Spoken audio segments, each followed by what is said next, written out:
Hello and welcome everybody to the final day of the America's Cup. FURIA have looked furious through the upper bracket, stomping the competition, and are undefeated. And they will face off against a vengeful Cloud9 later today, very shortly, as what is happening on screen. Whoa! Whoa. That was How are we supposed to compete with that? See, I mean, come on. It's Man unreasonable just to flipped some expect strawberries off of a stuffed animal hammer. Well, I don't believe the strawberries actually flipped. I think they just went up in the air. So does it really count? I think That's just about enough of you. He launched it. That's just about off enough of you. Of a spatula. I'm just saying, it is semantics, but it's important. You know, the truth is important. There is an objective truth as Truth hell. is not important. Do you pay attention to America these days? Yeah, you know what? True. LCS is gonna win. Truth isn't important. We're gonna win today. Yeah, I mean, FURIA is undefeated in the upper bracket, but Cloud9's undefeated in the lower bracket. You ever think of that, buddy? The thing is, they're not. Okay, in series, sure. They are. There, you know, we'll give it to you there. Yeah, We'll give it to you there. How many series has FURIA won in the lower bracket? Zero. None. That's Not a good single point. That one. is a truth right there, Yeah. actually. I've seen is Not Nick so tough, Smith. are they? He's not wearing a suit. I've been keeping track. I know people at home have been keeping track. When is Anero wearing a suit, and he has not worn one yet? Yeah, I It's mean, only dumb. Sven's whole thing is coaches are all pointless, so they need to What are we be doing? well dressed to mog the other coaches.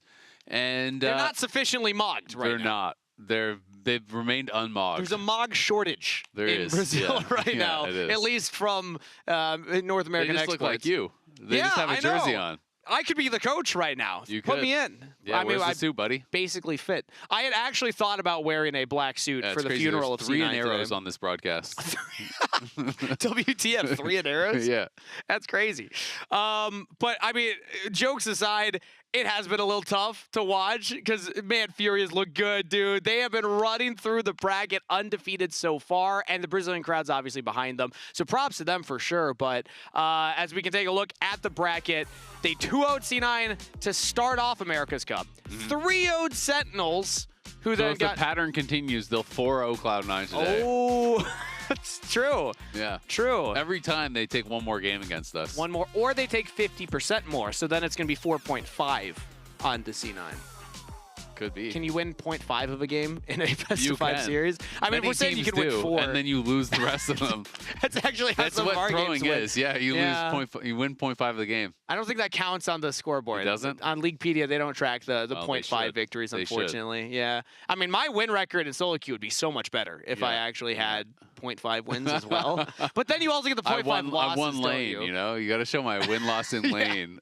Exactly. Don't show the actual game win-loss. We don't need to see the rest. No. Who needs a Nexus I was up explosion? 4 CS. I crushed that guy. Yeah, I roamed mid and threw it. It's fine. Yeah. FURIA, let's take a look at their roster because these are the guys that have been terrorizing the LCS. Tatu, the captain of the squad. But I've been impressed with everybody. We've gotten Gigod, we've gotten Tutsis, Akali, Ayu, Insane Carries, Late Game, and JoJo. I'm very impressed with a lot of his engaged champions, specifically his Nikos looked really good. So FURIA, I mean, what else can we say from them at this point? Other than they're the main characters of America's Cup. Like, these are the guys. Yep, they are looking good. But Cloud9, you know, it was a bit of a messy series yesterday, but I do think a lot of the players still looked a bit better than we had been seeing from them. Yeah. They've had a bit of time in Brazil to adjust. You know, Sven, when we were interviewing him yesterday, was saying that he thought, you know, by far their worst form was day one because they were flying out 12 hours after they finished here, you know, in finals and lost there. So a pretty brutal turnaround, but no excuses now. They've been there for quite a few days. Been there for 5 days, I guess, 6 days maybe. Yeah. Because they got there the day before they started. So yes, this will be their sixth day or so.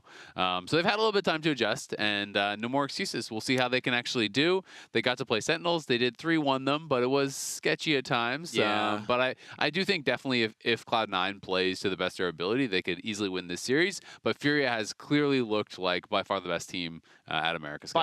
By far. And I got to say, just because of the stakes of this match, LCS, CBLOL, from last year in the LTA, we had a bit of a rivalry with the cross-conference play. Now it's feeling like a more, you know, hardened rivalry because, first off, we got Kalunga last year. Shopify Rebellion went down to them. We didn't get Kalunga this year. We did not get Kalunga this year yet. Where are you at, Red? They still, yeah.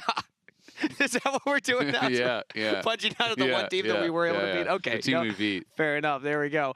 I forgot where I was going with that. Oh, I was going to say the rivalry for CBLOL versus LCS, but then also just C9 as a team, as a journey. This has a chance to be one of the most bummer weeks possible for a team. You're the favorite to win in your region. You make it to the They're finals. top 2 in America's Cup. What are you talking about? You know what? I suppose when we put it that way, it's Yeah. like getting second place back-to-back isn't really that bad. But still, when you look at the team and their Yeah, expectations, they could be like, Kalunga. they could...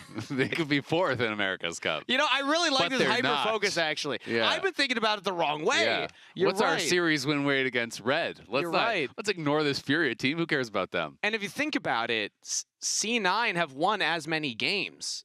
No, they've won more They've won more games than Furia. That's a good Perspective point. shift. Perspective shift. Change the narrative, you know? Well, let's hear the narrative from the players themselves because we got a chance to sit down and chat with some of them ahead of the match. Acho que foi uma série com um jogo 1 bem bom, um jogo 3 caótico, mas bem divertido de jogar, e um jogo 2 horrível que por algum motivo, sei lá, galáctico a gente conseguiu ganhar. Eu não sei até agora como a gente ganhou, mas é isso, estou feliz. Acho que a gente, na real, terminou bem bravo assim o segundo jogo, acho que ninguém estava satisfeito, eu e o Tuts acho que fizemos um monte de lá, mas sei lá, acho que sair com 3-0 é sempre bom, né? Então é isso. This series felt like this, and then this, and then this, and then a little bit more of this. You know, we played really, really good in some games and some parts of the game, and then we played really bad afterwards. Like the first game, I think that our early game was super f***ing good. It was really good at first, and then it was really bad. We get caught a lot, we die a lot, we got a lot of mistakes. But I think if we play our best game like we did today in most of the games, I think we can have a good shot tomorrow.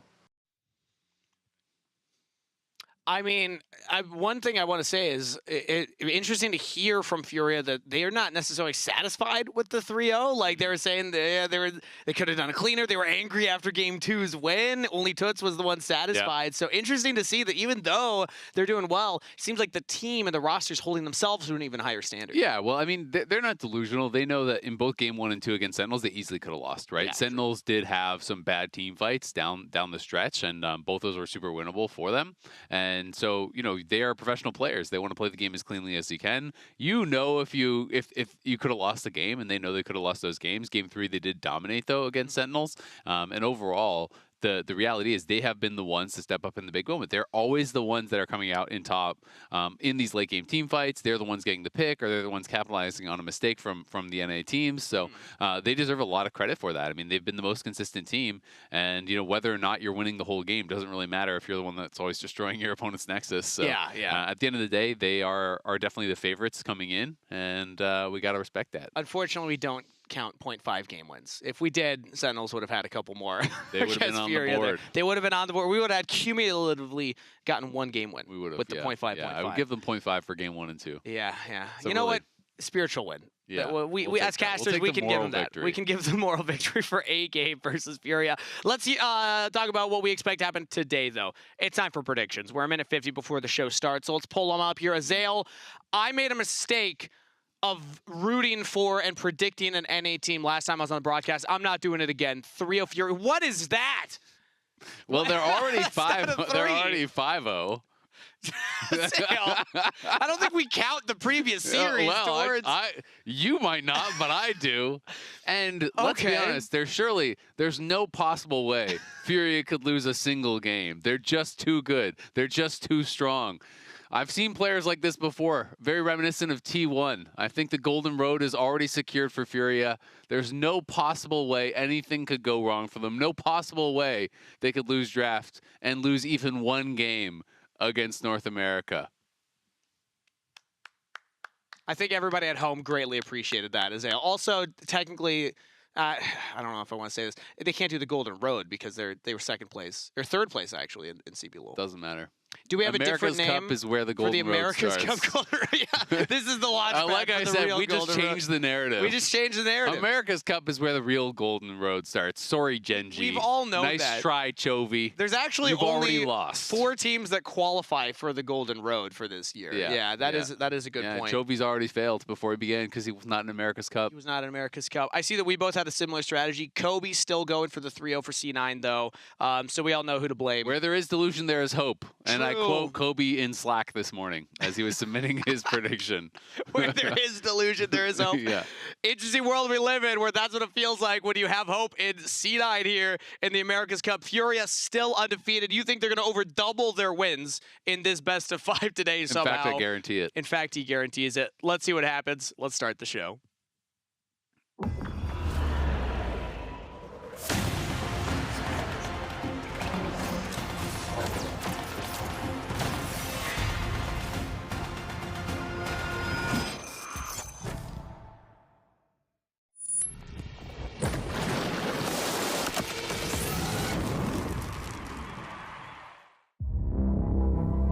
Losing track of time.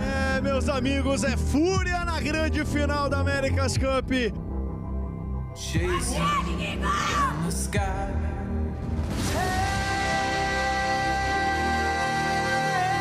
Fúria deles! A gente está jogando bem. Acho que os dois times do DNA, tanto a C9 quanto a Sentinels, não se adaptaram bem ao nosso jogo, que é um jogo bem agressivo assim. Cara, sinceramente, eu acho que eles vão vir bem mais fortes do que na outra série. Acho que eles vão vir bem mais preparados, sim. Acho que eles também são um time melhor que a Sentinels, então acho que vai ser um pouco mais difícil do que a outra vez. Talvez um 3-1, quem sabe, mas acho que a gente ainda vai ganhar. Gigo na backline, a onda joga todo mundo pro alto. A Fúria vem pra cima com tudo. As Panteras dão o bote e garante as eliminações.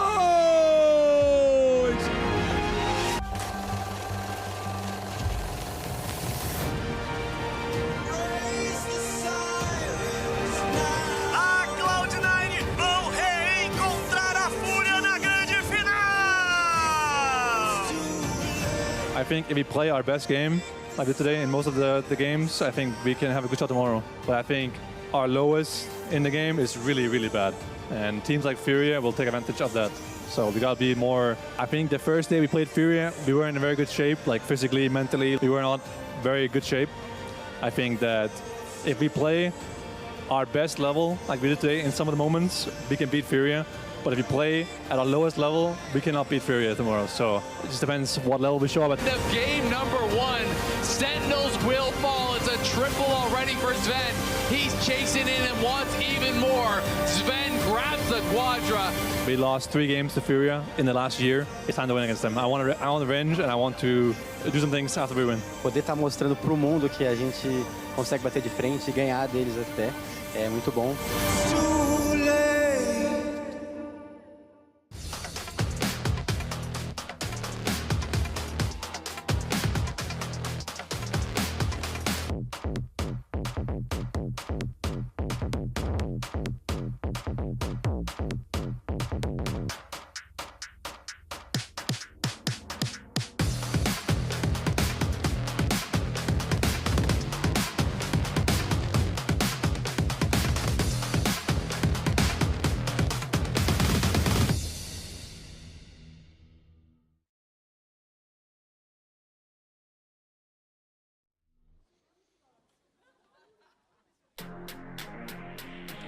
And welcome to the America's Cup stage for the grand finals of the inaugural America's Cup, where C9 look to climb the mountain that is FURIA. Still undefeated so far, but C9 have an opportunity at revenge for their first showing and to prove that they have improved as well throughout this week of games.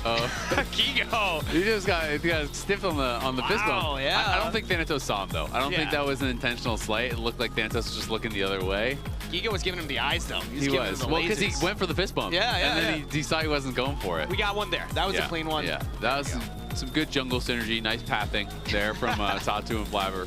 Flabber's used to his peripheral vision. You know, as a jungler, you have to be good at using all tools at your disposal. As there we go. That was APA actually extending it first. So we're getting better as we go. If anything, Sven will now hug Ayu.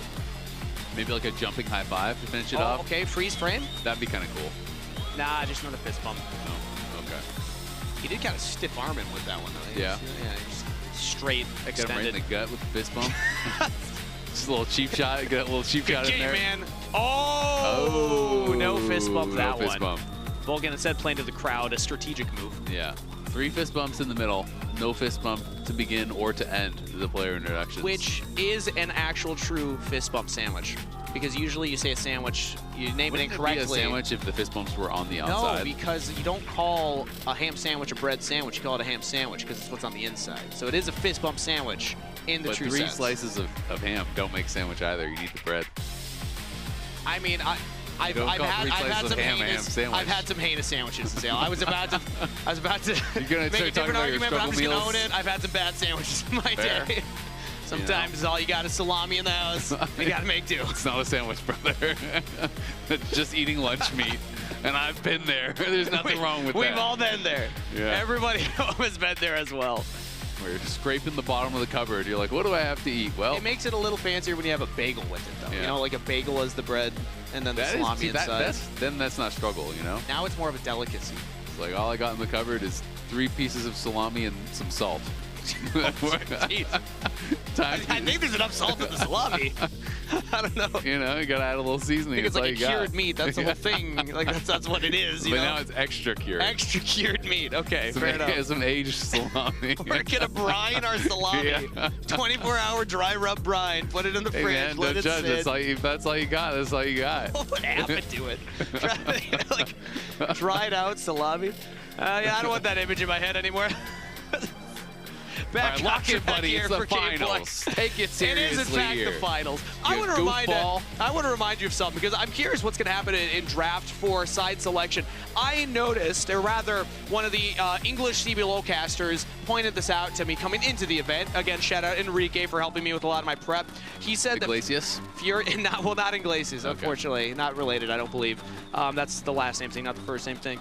79% win rate when ahead at 15 minutes. That was a fun stat for Furia. They are a fast team that can win, but fun. also a red side favored team. They're 12-5 on red side specifically, and 2-3. And I checked their game record. They've played 5 red side games in America's Cup. All of their wins against LCS Why are we were just on letting red them side. have all these free Why wins? are we letting them have red side? Come on, C9. I That's see you on Gennaro. blue side right That's now. Gennaro this instant. Get over there.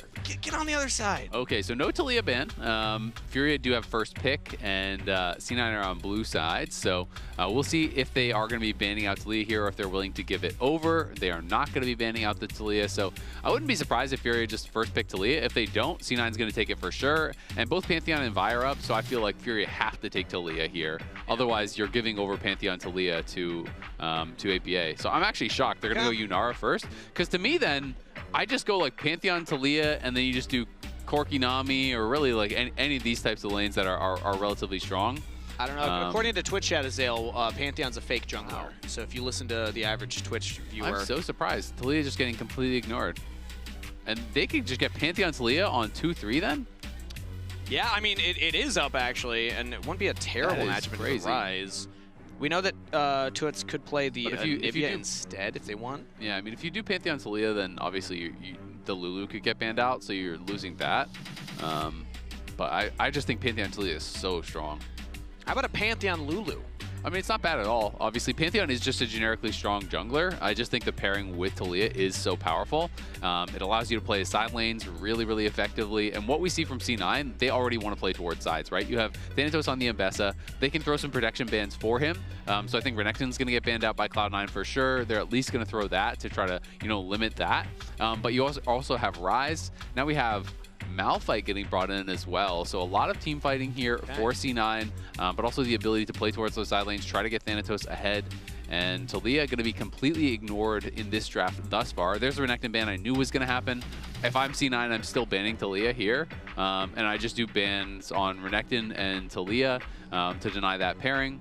And then if I am Furia, I'm banning out like Corki, Nami, these types of champions. So Corki's going to get banned. And then Ashe is already banned, so I'm trying to think about the next one would be. I mean, Corki Nami is kind of like really common. You can go Lucian lanes into this. You can also do, I mean, you have a lot of options. You can go We've seen scaling alongside it. You can do Renata coming back Yep, up. Yeah. That's another option. You also can just go really safe and play like Ezreal. Ezreal Karma are both up. So I think if I'm Furia, I would actually probably ban Karma next. Yeah, Karma feels like it's the Because more Karma annoying enables of that combo. a lot of those poke lanes. We'll see what their final one is. A Silas ban, I do like that. Oh, yeah, of course, as, you have Malphite, as you have Toots to will ban it. play it, and you are already showing Malphite. So Yeah. Talia Pantheon is available interesting that Furia late were in the able to draft. actually potentially go for it, and they do agree with you. It's good karma ban. Yeah, I mean, the Stylus was absolutely required. I was just kind of autopiloting to Talia needs to get banned because Talia is OP. So it's going to be Nico. So they do take another strong laning support here. You are going to need that when you are playing against Yunara Lulu. It's actually a really strong 2v2, and it scales to infinity, so it's just a super strong lane, right? And that's why we're seeing it become so popular. And Channers in general are just kind of super OP right now. And so are we going to get the expected Talia, or are they just going to completely ignore it through the draft? Would be very surprising. I feel like it's the strongest mid-jungle duo right now in the game, so I'll be pretty surprised, but they Also are go for just their going to mid laner go first. just going to go for Akali. Yeah. So no Talia at all. And they're going to go back to the Volibear top. So Renekton gets banned, they go Volley, and this is, again, one of these matchups where I think we actually saw Thanatos play this exact matchup in their last series against them, I want to say. Yeah, and I know Gigo, I was excited thinking, is it the Dusk and Dawn build? It was Tank. And it was Tank instead. Yeah, he went for the Fimble Winter. He went for Unending Despair second, I believe, if I remember correctly. Yeah, it was just about neutralizing Thanatos, right? And I think that makes a lot of sense. I will say if you go tank Volley and you get behind, you are going to be pretty useless. Yeah. In that game, though, in particular, all of his other lanes were winning, so it just doesn't matter, right? Like, if all of your lanes are winning and you're playing Volley top, I think going tank is actually absolutely the correct decision, because when you're in a position where bot and mid are winning hard, as top, your job is to just keep the game stable, right? Like, you are the only way that this game could kind of get out of control, so just keep it stable, and we'll see if Gigo is going to go for the same type of situation. Akali is something that Toots is really good at, really comfortable on, so we'll see how he does perform. Very interesting, though, to see how much Talia just completely fell through the draft. Yeah. Because it is such a popular pick, and especially for APA, I really do associate that pick very, very heavily with him. But especially seeing like an Ambessa, because like Unraveled Earth, you want to think about how much breadth of counter pick do you get from that, not just the pairing with the Pantheon, but then like being able to counter things pretty good into Ambessa. Maybe not as much in the Rise if he's thinking he just wants to be able to smash his lane, because we know that Toots is an insane Akali player. He can take over games. Coming into the event, the expectation that I heard from the English casters was like, he's had rough Akali games, so sometimes they get nervous when they see the Akali come out, but recent performances have all been good. Sven just gave the camera a little side eye right there. That was very comical. I feel like that should be like a clipped moment right there.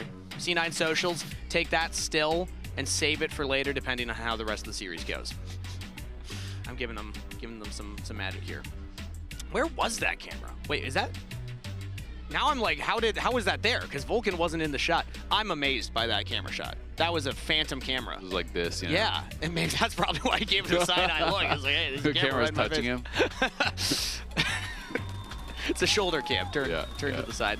But we've loaded on to Summoner's Rift for the grand finals of America's Cup. CBLOL, specifically Furia, have been making us look like fools up to this point. Let's see if C9 can get their revenge. But this one's for all the marbles, baby. This And, one's for all of NA. Exactly. Tatu going to get spotted. Not going to be able to chase him in or do anything too crazy, but you will know his start point. And it is going to be Nico Ezreal here for Sven and Vulcan. Very similar to how you want to play out Corki Nami into this lane. It's all about poke, it's all about short trades, and it's about not getting caught by IU with Lethal Tempo stocked and with that Q stacked up as well. So we'll see how they're going to do on the bot side. This is very, I think, Gigo favored in that 1v1 based on the matchup top side. So Thanatos is just going to be about scaling and maybe waiting till Blabber's there. Maybe you can look for ganks later on. But the real point of power, I think, for C9 is going to be mid, where we should have push early because it is range versus melee. And then on this bot side, if they're hitting their poke, this is definitely a winning 2v2. Yeah, we see right now early heal. So Vulcan and Sven are actually the ones who go aggressive, but a couple Mystic shots. Yeah, JoJo's able to sidestep, and that is a health trade in favor of Furia, who just answer the heal. So we see that happen a lot, if you're trying to push them off of that level 2, or try and get the level 2 early yourself. You just use it for the move speed, move up, but now it's going to be all the potions used from Sven. Vulcan has one left there, and a slight lead in the bot lane for Furia. Oh, ouch. Ooh, that was a big mistake from Thanatos. You cannot ever go into the Sky Splitter. If you get hit by the E, you get crushed in those trades, which is what we saw there. He tried to dash forward. Both the pots are gone off Geeko, though, so he'll probably take a base here, and Thanatos is going to be happy about that. But, you know, we saw that aggressive heal trade. That's kind of the meta these days, is people just trade aggressively, utilizing heal and barrier, and really get in their face. They know that Blabber's clearing bot side. They had a ward on Raptors, so this is completely safe. So he's going to go through, he's going to proxy, use the Sky Splitter and all the AoE from volley, and then take a base, which means he doesn't have to use TP. And Thanatos is just going to try to push forward and clear that wave really quick so he can take a base of his own. Yeah. Proxying is so powerful because it forces your opponent to stay around. The wave won't be in the middle. It'll crash on the tower. And so it gives you this kind of delayed situation where he's just going to take the tier, refillable, instant TP back, and he's going to try to keep Thanatos, you know, in this kind of awkward spot. And one of the things about the proxy is that you're able to hit the wave so much earlier than the opponent, go for that back, and like you said, try and cheat to walk up. Ooh, as Ayu takes a big chunk right there. Get his back on the Sven. Jojo just smacking him down with the glitter lance. Lulu Otto's coming in as well, and Vulcan pushes back Ayu. So Sven very low, but you had the barrier, had the flash held. Now, see if Blabber wants to make any action happen.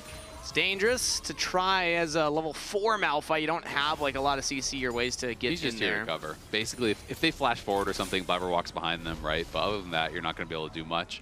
And so far, so good here from the Furia bot lane. I really like that from Vulcan, though. He used the clone to actually pull the wave, so the wave is now stacked on bot side and it's going to push towards them, so this will give them a little bit of an advantage. Just a few too many skill shots missed in these 2v2 trades that meant it kind of evened out for Furia. Blabber was spotted by that ward right there. So they ping it out, and I think he's probably still just going to be happy getting his own camps. Gigo's but going to now, try to harass him here. Yeah, Gigo's walking forward. Thanatos has the wave under his turret as Gigo will walk up and just try and bother Blabber. Level 5 Volley Bear, it is a scary position to stick around long time. Yeah, so he decides to back off. Yeah, it would be risky to fully commit there. I mean, if he goes in, he's not level 6, he doesn't have his ult to get over a wall or anything. Thanatos could collapse, and he could eventually get chased down, but still good information. They know exactly where he is, and just going to be harassing as much as possible. So it's just trying to take these trades, but the Rune Prison did land, and APA is doing just fine in this matchup. Neither of the mid laners have based, and they both still have a potion remaining here. We saw that APA tried to base earlier, and Tuts actually stopped it. That time the Sky Slitter is dodged by Thanatos, but Kiko, even though he took a turret shot, still up in the trade. Yeah, this is such a brutal matchup. We saw this happen last time, too. It's like just stat checking. Yeah. Volleybear wins it, as now Tuts will actually get damage onto APA. Has the electrocute. Flash from APA. First blood from Tuts. As top lane, Gigo takes 2 turret shots. Flash from Thanatos, but doesn't get an auto off. So Gigo can flash back to safety. Still, though, first blood to Tuts in the 1v1. Yeah, rough. APA, I guess, didn't expect him to actually take that E in. And even with the flash, APA gets solo killed. Pretty rough for him, getting solo killed this early. Solo kill before Akali has a buy is just awful. That is not ideal. I mean, Blabber gets a kill back. Gigo honestly really lucky to survive there. Thanatos with that flash trade. Gigo had, I don't even know, 20 HP or something like that. So if you get a kill there, that would have been really good for Thanatos. At the very least, he did get the push in, and he was going Cull. So the fact that he's going for a much more greedy build here, just early Cull, scaling up, is nice that he has been able to hold on in this matchup so far. As we see Tuts now on the Dragon. Tatu. Man, I need glasses. Yeah, can I check yours, see if we have the same prescription? No. We can trade it off between fights. Blabber is witnessing this as we get the replay. Yeah, that's tough. I mean, again, this is pre-buy, so the lethality, you know, is pretty low. Like, they're not going to be able to one-shot you, but APA just got so low, and Shuriken Flip hits, and then APA, when he flashes away, he's still in range of that that 5 talent strike. I can't remember what it's called. Is it 5 talent strike? What is the Q called? 5-point strike. So he's still in range of that. So he tried to flash away, but then he went back for the Rune Prison and just barely got in range. Had he been able to range that, he definitely lives. But at the end of the day, really well played by Tuts, and APA hasn't been having the easiest time. Up here as Gigo's hanging around the river. Has a Stormbringer, I believe. Yes, no flash, but Stormbringer's available. So Unstoppable Force to knock him up. They don't have the big damage. chunk out for the heal. And yeah, APA has no AP built currently on Rise. I don't understand why Blabber ulted at all. I think it was totally fine. Like you pushed him out, great. Yeah. He's gonna lose minions, just hold on to the Malphite ult there. That made no sense whatsoever to me. If Thanatos is roaming, I think it makes sense, but I think it's so much better to actually hold your ult for a time when you really have threat on a kill, or to even just continue zoning him away, right? Because if you hold him off that wave, then Thanatos is going to deny a full wave, if not 2 waves. So I think they really misplayed that. I think the attempt is totally fine, but yeah, I mean, this is a tier and a couple health crystals on APA, so no shot that they were actually going to kill Blabber. I mean, maybe you're just thinking Or like kill Gigo. Yeah, maybe you're just thinking like the electrocute on the Malphite is going to be enough to push it over the edge. I don't know. Ambitious, to say the least. And now that's going to be no Malphite ultimate available for, you know, about another 45 seconds here. Yep. So there's a window now where you're not able to contest. I mean, the Dragon was already taken earlier by Tatu, so maybe they're thinking we're not going to get abused for that window, but Yeah, that's he is fair. now on his Raptors as But you just have no threat, right, during that time. So it's, oh, they're going to Skyfall. And now Grand Starfall, Blabber, no ultimate and wishing he had it. Yeah, he was punished for not having that ult. Yeah, I mean, he has no flash because he used the flash earlier to kill off Toots after the solo kill onto APA. So wasted Malphite ult gets spotted out, and they're able to find a nice kill onto him.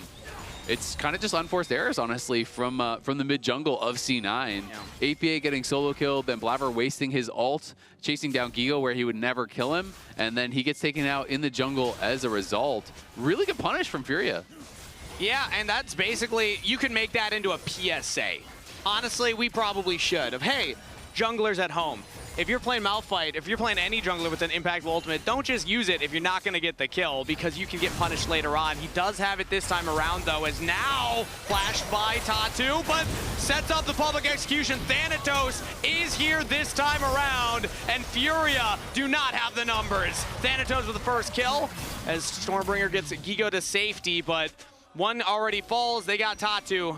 Gold for C9. Yeah, pretty good. We did get 1 kill there. We got 2 flashes and a heal for our flash heal there from Vulcan. So not bad at all. And the fact that Thanatos is the one that gets the kill is pretty nice here. So Cloud9 going to be pretty happy about that. Would have been great if they could have denied that final grub. Yeah. Because it wasn't early smite from Tatu. It was down to 70 health, but he's able to finish that before they got out. And of course, Cloud9 would have liked to finish off JoJo as well. Thanatos.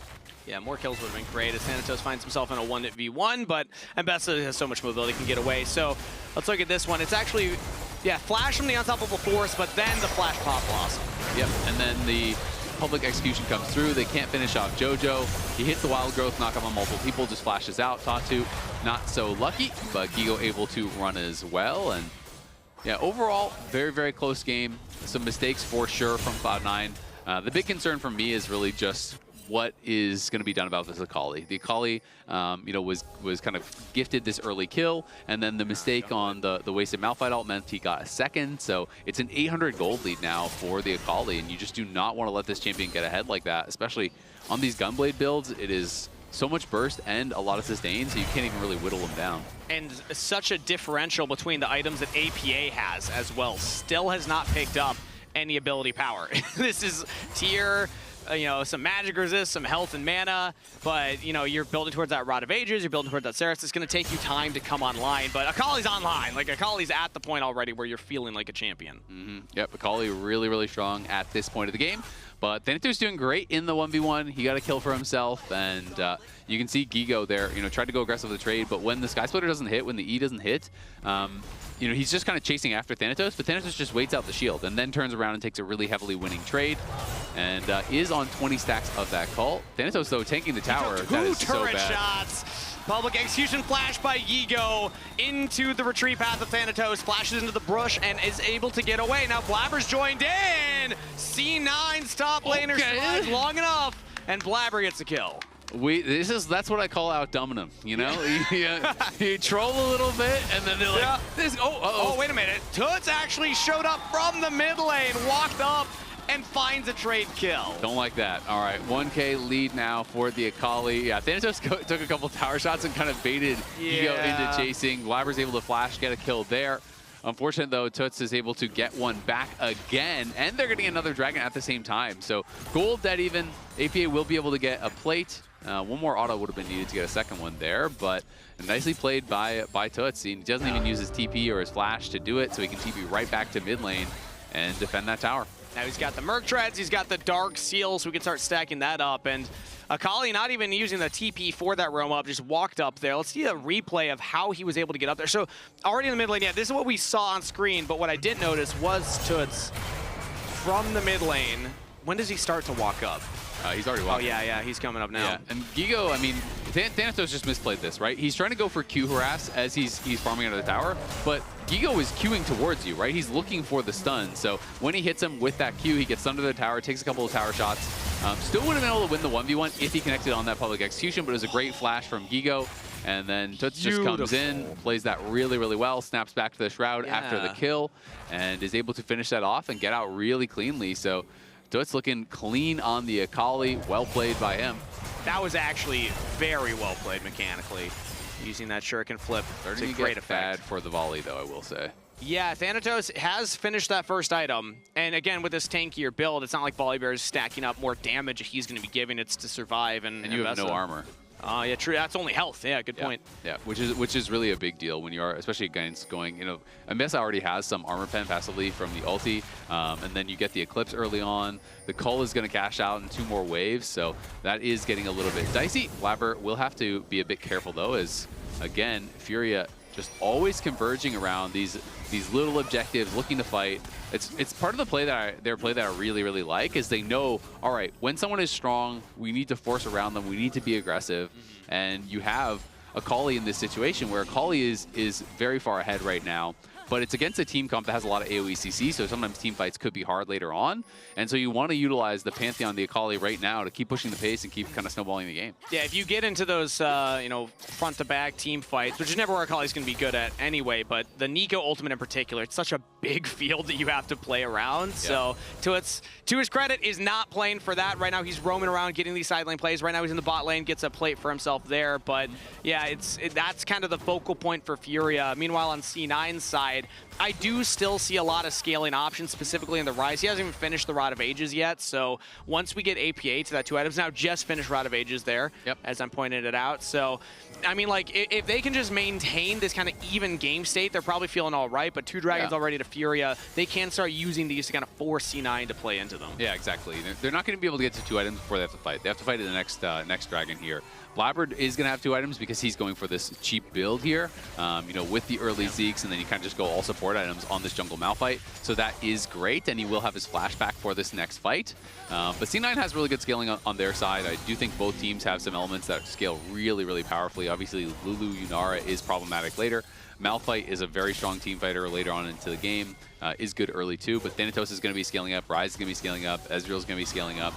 So I think there's a lot of power on both sides. It's just a lot about the initial engage, really. Sure. I mean, C9 have so many go buttons, and it's just going to be, you know, can you absorb and kind of avoid those on the Furia side? Because if IU gets caught by the Malphite ult, then Public Execution's going to hit, the Pop Blossom's going to hit, the Rune Prison's going to hit, everything's going to hit, and you're going to get one shot. So it's kind of all about that initial engage. And we haven't even seen IU in a fight yet. He's just been farming around. Like, the Yunara fighting is also a real threat to keep in consideration from C9's side. If they don't land their CC onto Yunara, I mean, your Malphite's going in, your Nico's going in to the auto attack range of this late game carry. So Furia in a fantastic position so far. Herald is going to be the next focus right now as Blabber's engaged on by Tatu. W lands, but not a full commit. Blabber still has his ultimate, so Furia need to be careful if they send too many members forward. And C9 need to be careful too, because Blabber lost half his health and Sven is poked a bit as well. I feel like we're not in a position to fight this. Toots made the move faster as well, so I feel like that little skirmish actually won Furia the Herald. And we have Mbessa down on the bottom side. That is really the only advantage that C9 have right now. I mean, yes, Blabber is up gold as well, but I don't think that C9 really want to take fights without Mbessa. That is kind of the follow-up, you know, on this initial engage. That's supposed to help you get those kills. So with Mbessa on bot side, I think they're just going to be waiting for this next dragon, and we'll see if Cloud9 can get vision around that area. And I want to give more credit to Furia and how they played that position, because it relates to how we had talked about them coming in. Is they were a strong macro team last year compared to the rest of CBLOL. That's a very controlled moment there. When I think of old CBLOL teams and how aggressive they are, I'm like, they're probably all in and sending it there. Because like, oh, we found the Malphite, we chunked him out, we're winning the health bar trade. But no, they decided to back off, let Blabber leave, and like you said, with that health bar trade, just use that to get the Herald. So now it's the 2 strong solo laners up on that top side. It looks like they're just going to try to go for a tower trade, dropping Herald mid, they are going to be able to get that turret very, very likely, and that will be first tower. But C9 is trying to get back fast enough to answer this. We'll see if they want to force a fight. So they stop the dragon stacking. Now Blabber's walking forward. The Herald will get the charge off, but it will not clear the entire turret. That's C9, big. they get the dragon and they defend. Yeah, that's actually really big because first tower is still up for grabs, and that is a big injection of gold if you lose that. Of course, this tower is still basically one auto away. If they can get the minion wave there with the Crystalline Overgrowth, they should be able to finish it. So C9 want to try to defend this pretty heavily, but they are able to grab the dragon uncontested, and FURIA don't really get much of anything for it. So C9 going to be happy about how that went. Unfortunately, not defending this tower enough, so the tower is still going to go and into the pocket there of IU. You know, right when you start to credit them, you need more members to stick around to actually make sure that wave doesn't crash in there. So FURIA still do eventually get that turret, but still C9 denied the dragon stacking, so that will buy them a lot more time in this game. And that feels good because you're able to get to that 2 items for the Rise before you have to contest for the next one. IU's on 2 items now here too, though, so he just got a lot stronger. The Shadow Flame is going to be done pretty soon for Toots, so they have a lot of really strong members right now, and we're kind of waiting for Thanatos to finish what I assume is going to be Shojin. We're waiting for Sven to finish his Muramana as well, so that's going to be kind of the next big inflection points in the game, and I think C9 should be able to easily get that before the next dragon, and then we're just going to have to see kind of where it goes from there. Again, there have been a number of games that have been quite close against FURIA, like this is super winnable, the Sentinels game 1, game 2 were super winnable, but it was FURIA always seeming to come up big in those moments, so yeah, we'll have to see if C9 is going to be able to step it up here today. We heard the same thing from Sven yesterday where, you know, for most of the series, he was saying they thought they played really well against Sentinels, but they had some very bad moments too, and they were punished heavily for those. I think that's making it so that everybody watching from LCS side is experiencing at least a level of anxiety watching this, because we know what C9's looked like so far in this event, and also even just the end of the LCS finals as another turret will fall for FURIA. We still haven't gotten one on the board for C9. They have AP in the side lane up top, and Thanatos was going for, I believe, just I don't know if that was a reset or why Toots was able to just walk up and hit that turret, but either way, now 2 in the pocket of FURIA and a 1.7k gold lead. Pretty much all of that just being Toots alone. Yeah, I mean, Blabber was topside, so Blabber was up on topside, and we didn't have eyes on the Pantheon ult. So I think that's why he's able to walk up. I mean, if you walk up to that tower, it's already low on health, so defending these low health towers can be such a bait where, you know, all of a sudden they just walk up in your face, Pantheon ult comes in, Akali finishes the tower, and then you're kind of just getting one-shot by those two. So I think that was the worry. Plus, I mean, the actual kill of the tower isn't worth that much compared to what it used to be because the gold is split through all the plates, right? Yeah, and they already got the first turret. Exactly, so it's not the end of the world, but... Oh, speaking of turrets, though, and Pantheon ultimate. Gigo starts it off, turning off the turret, but now Tatu's stuck under there as Blabber ulted in. Thanatos joins up as well. FURIA have multiple members backing up their top lane dive, but C9 are still peppering down Gigo. IU, oh, the public execution lands, but the Wild Growth keeps him safe. Pop blocks on the 2, but he's already down. Toots unleashed. FURIA dominating another fight as they will defend C9's re-engage. How was Sven in the middle of the whole team? Did he just shift into the center of everyone? I need to see that again. Another look at that, yeah. What the? I mean, that was awful. That's game, pretty much. I mean, that's just the game, right? You full sent it on a random 5v5 at 20 minutes, top lane, over nothing. Got completely blasted, and now they get Baron for free. So, GG game 1, I think, unfortunately, for C9. And FURIA continues their winning ways. It's just, again, FURIA is outplaying in these bigger moments. You know, we sent the ulti onto Tatu. Tatu does take a tower shot for it, but it's not really a big deal. And I want to track Sven and see what the heck happened to Sven. I mean, we were going very fast, very early on, and there's the public execution. Sven is going forward. Yeah, he just shifts forward into the midst of kind of everyone as, yeah, Toots went pretty aggressive, so he shifted forward, but I mean, we just way oversent it. I mean, that was bad from Sven, but also I think Thanatos went way too far. I think they need to slow play that. I don't think that they realized what the fight was actually going to turn into. Even Blabber using the one-man ult on the Pantheon, he was under the tower, so that's the thought process, is lock him under the tower and take those shots. He wasn't tanking turret the entire time. No, he only took one tower shot, which basically did nothing to him. And then we have no Malphite ulti, and Sven is shifting forward, and Vulcan got, I guess, just one shot because he has 0 damage dealt in the fight. So that was not a good fight at all from C9, and now you're pretty much in the spot where you're just preying on FURIA mistakes, which they have not really been making a lot of them. And now another Stormbringer here onto APA. He's got Jojo behind him. Gigo in a 2v2 as Blabber backing up his mid laner, but the wild growth for the CC. Big shield from APA's Seraphs, and he does get to safety. But man, Gigo's a problem, bot lane's a problem. They have the Baron wave, so they can just start sieging these turrets, and nobody's stopping the Dragon because Blabber was just seen topside. So yeah, FURIA, they're not giving these mistakes to C9. They were gifted a great opportunity to take that early Baron, and now they are getting a big gold lead with it. Yep, I mean, now they're on Soul Point, and it's Hex Soul here. I mean, you can look for Gigo. There, He yeah. has no flash or ult. They might eventually get him. Should go down, but they don't have a lot of damage right now. APA will realm warp in. Jojo's coming up for the shields. Grand Starfall used. They can't even kill the ultless, flashless Volley Bear as the play is turned around from FURIA. Arc of Judgment comes in from Ayu as he has popped the ultimate. Trying to get some damage back.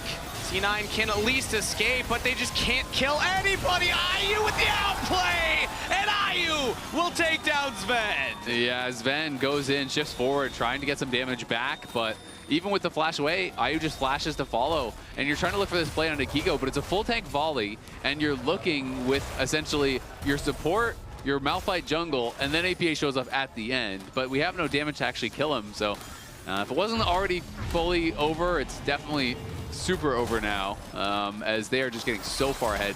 Because now, I mean, Gigo actually doesn't really matter at all, right? Like, you're going for the one player that basically doesn't matter. Toots was already very far ahead, and now Ayu's on 3 items with IE, and Sven is on 2 in scraps. So Ayu is way stronger, and we don't have enough consistent damage because our Ezreal is way behind. Our Rise is not accelerated, and Thanatos, his advantages haven't really amounted to anything. Azalea, you're a fan of animated films. Like what? Have you ever seen The Iron Giant? I have, yeah. I think just so. watched it for the first time last Isn't night. that a super old movie? And I think this is more sad than the end of Iron Giant. I was in better mood at the end of Iron Giant than right now. This is tough. This is tough. Yeah, it's kind of a continuation of a lot of the event for C9 is unfortunately, you know, they played most of the game well, but, you know, that top lane mistake was obviously pretty huge. APA and Blabber had made some mistakes early, but they weren't game losing. They weren't that big of a deal, and Thanatos had created an advantage even, you know, with the counter pick and whatnot. He was in a good spot. Bot was dead even, but fights are not built equally in League of Legends, so. Yeah. So here's a replay of the extended play after Gigo had already ulted, and like it's comical how little damage they do to him. Yeah, I mean, APA just arrived at the very end. So if APA is there at the start, you kill him for sure, obviously, but he is not there. And Malphite ult, Pop Blossom, not going to do much to this very tanky volley. And we're back to live. Alive, yeah, looks like Tatu flew in with the ult. Sven already out of the fight, and FURIA killing the AD carry.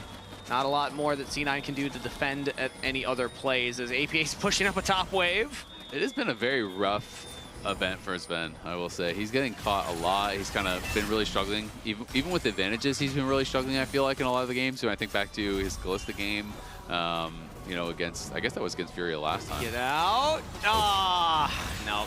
5-point strike will stop it. Actually, I believe it was even Tatu's Q that stopped it. Either way, APA will pop the ghost and try and waste some time. How much time can he waste? 10 seconds here? 5 seconds? Oh.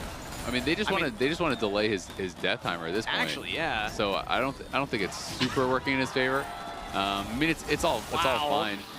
He does at least clear the wave, so that'll be something for him. But Tatu gets the kill at the end of the day, and the lead grows even larger now for FURIA. Cloud9 have to fight the next dragon here, but I don't really see a realistic way that they're going to win it unless. I mean, maybe if Ayu gets caught by everything in one shot at the start of the fight, you have a chance. But even then, Toots at this point might just kill your whole team. Yeah, we haven't seen C9 even like find these little avenues or these little pockets of vision where they can, you know, pounce on somebody from FURIA walking up to drop their wards. They're always kind of approaching on full vision. Like, we're just saying, okay, we see each other, duke it out. I think we got to get a little more creative if we're going to drive out the comeback here. I mean, the weirdest part to me is that they just full sent it over a nothing fight top lane, and the whole game was just decided over a 5v5 in top lane for nothing, just No, defending a random We're going to dive. need to watch that one back live because like when we get a replay from our perspective, we'll see that Sven's not there like the whole time. Like he's arcane shifting to try and get closer to the fight. By the time he shows up, Toots is on him. So And the whole point of this comp for C9 is basically you're first to the objective, they have to walk in, and you find a squishy member.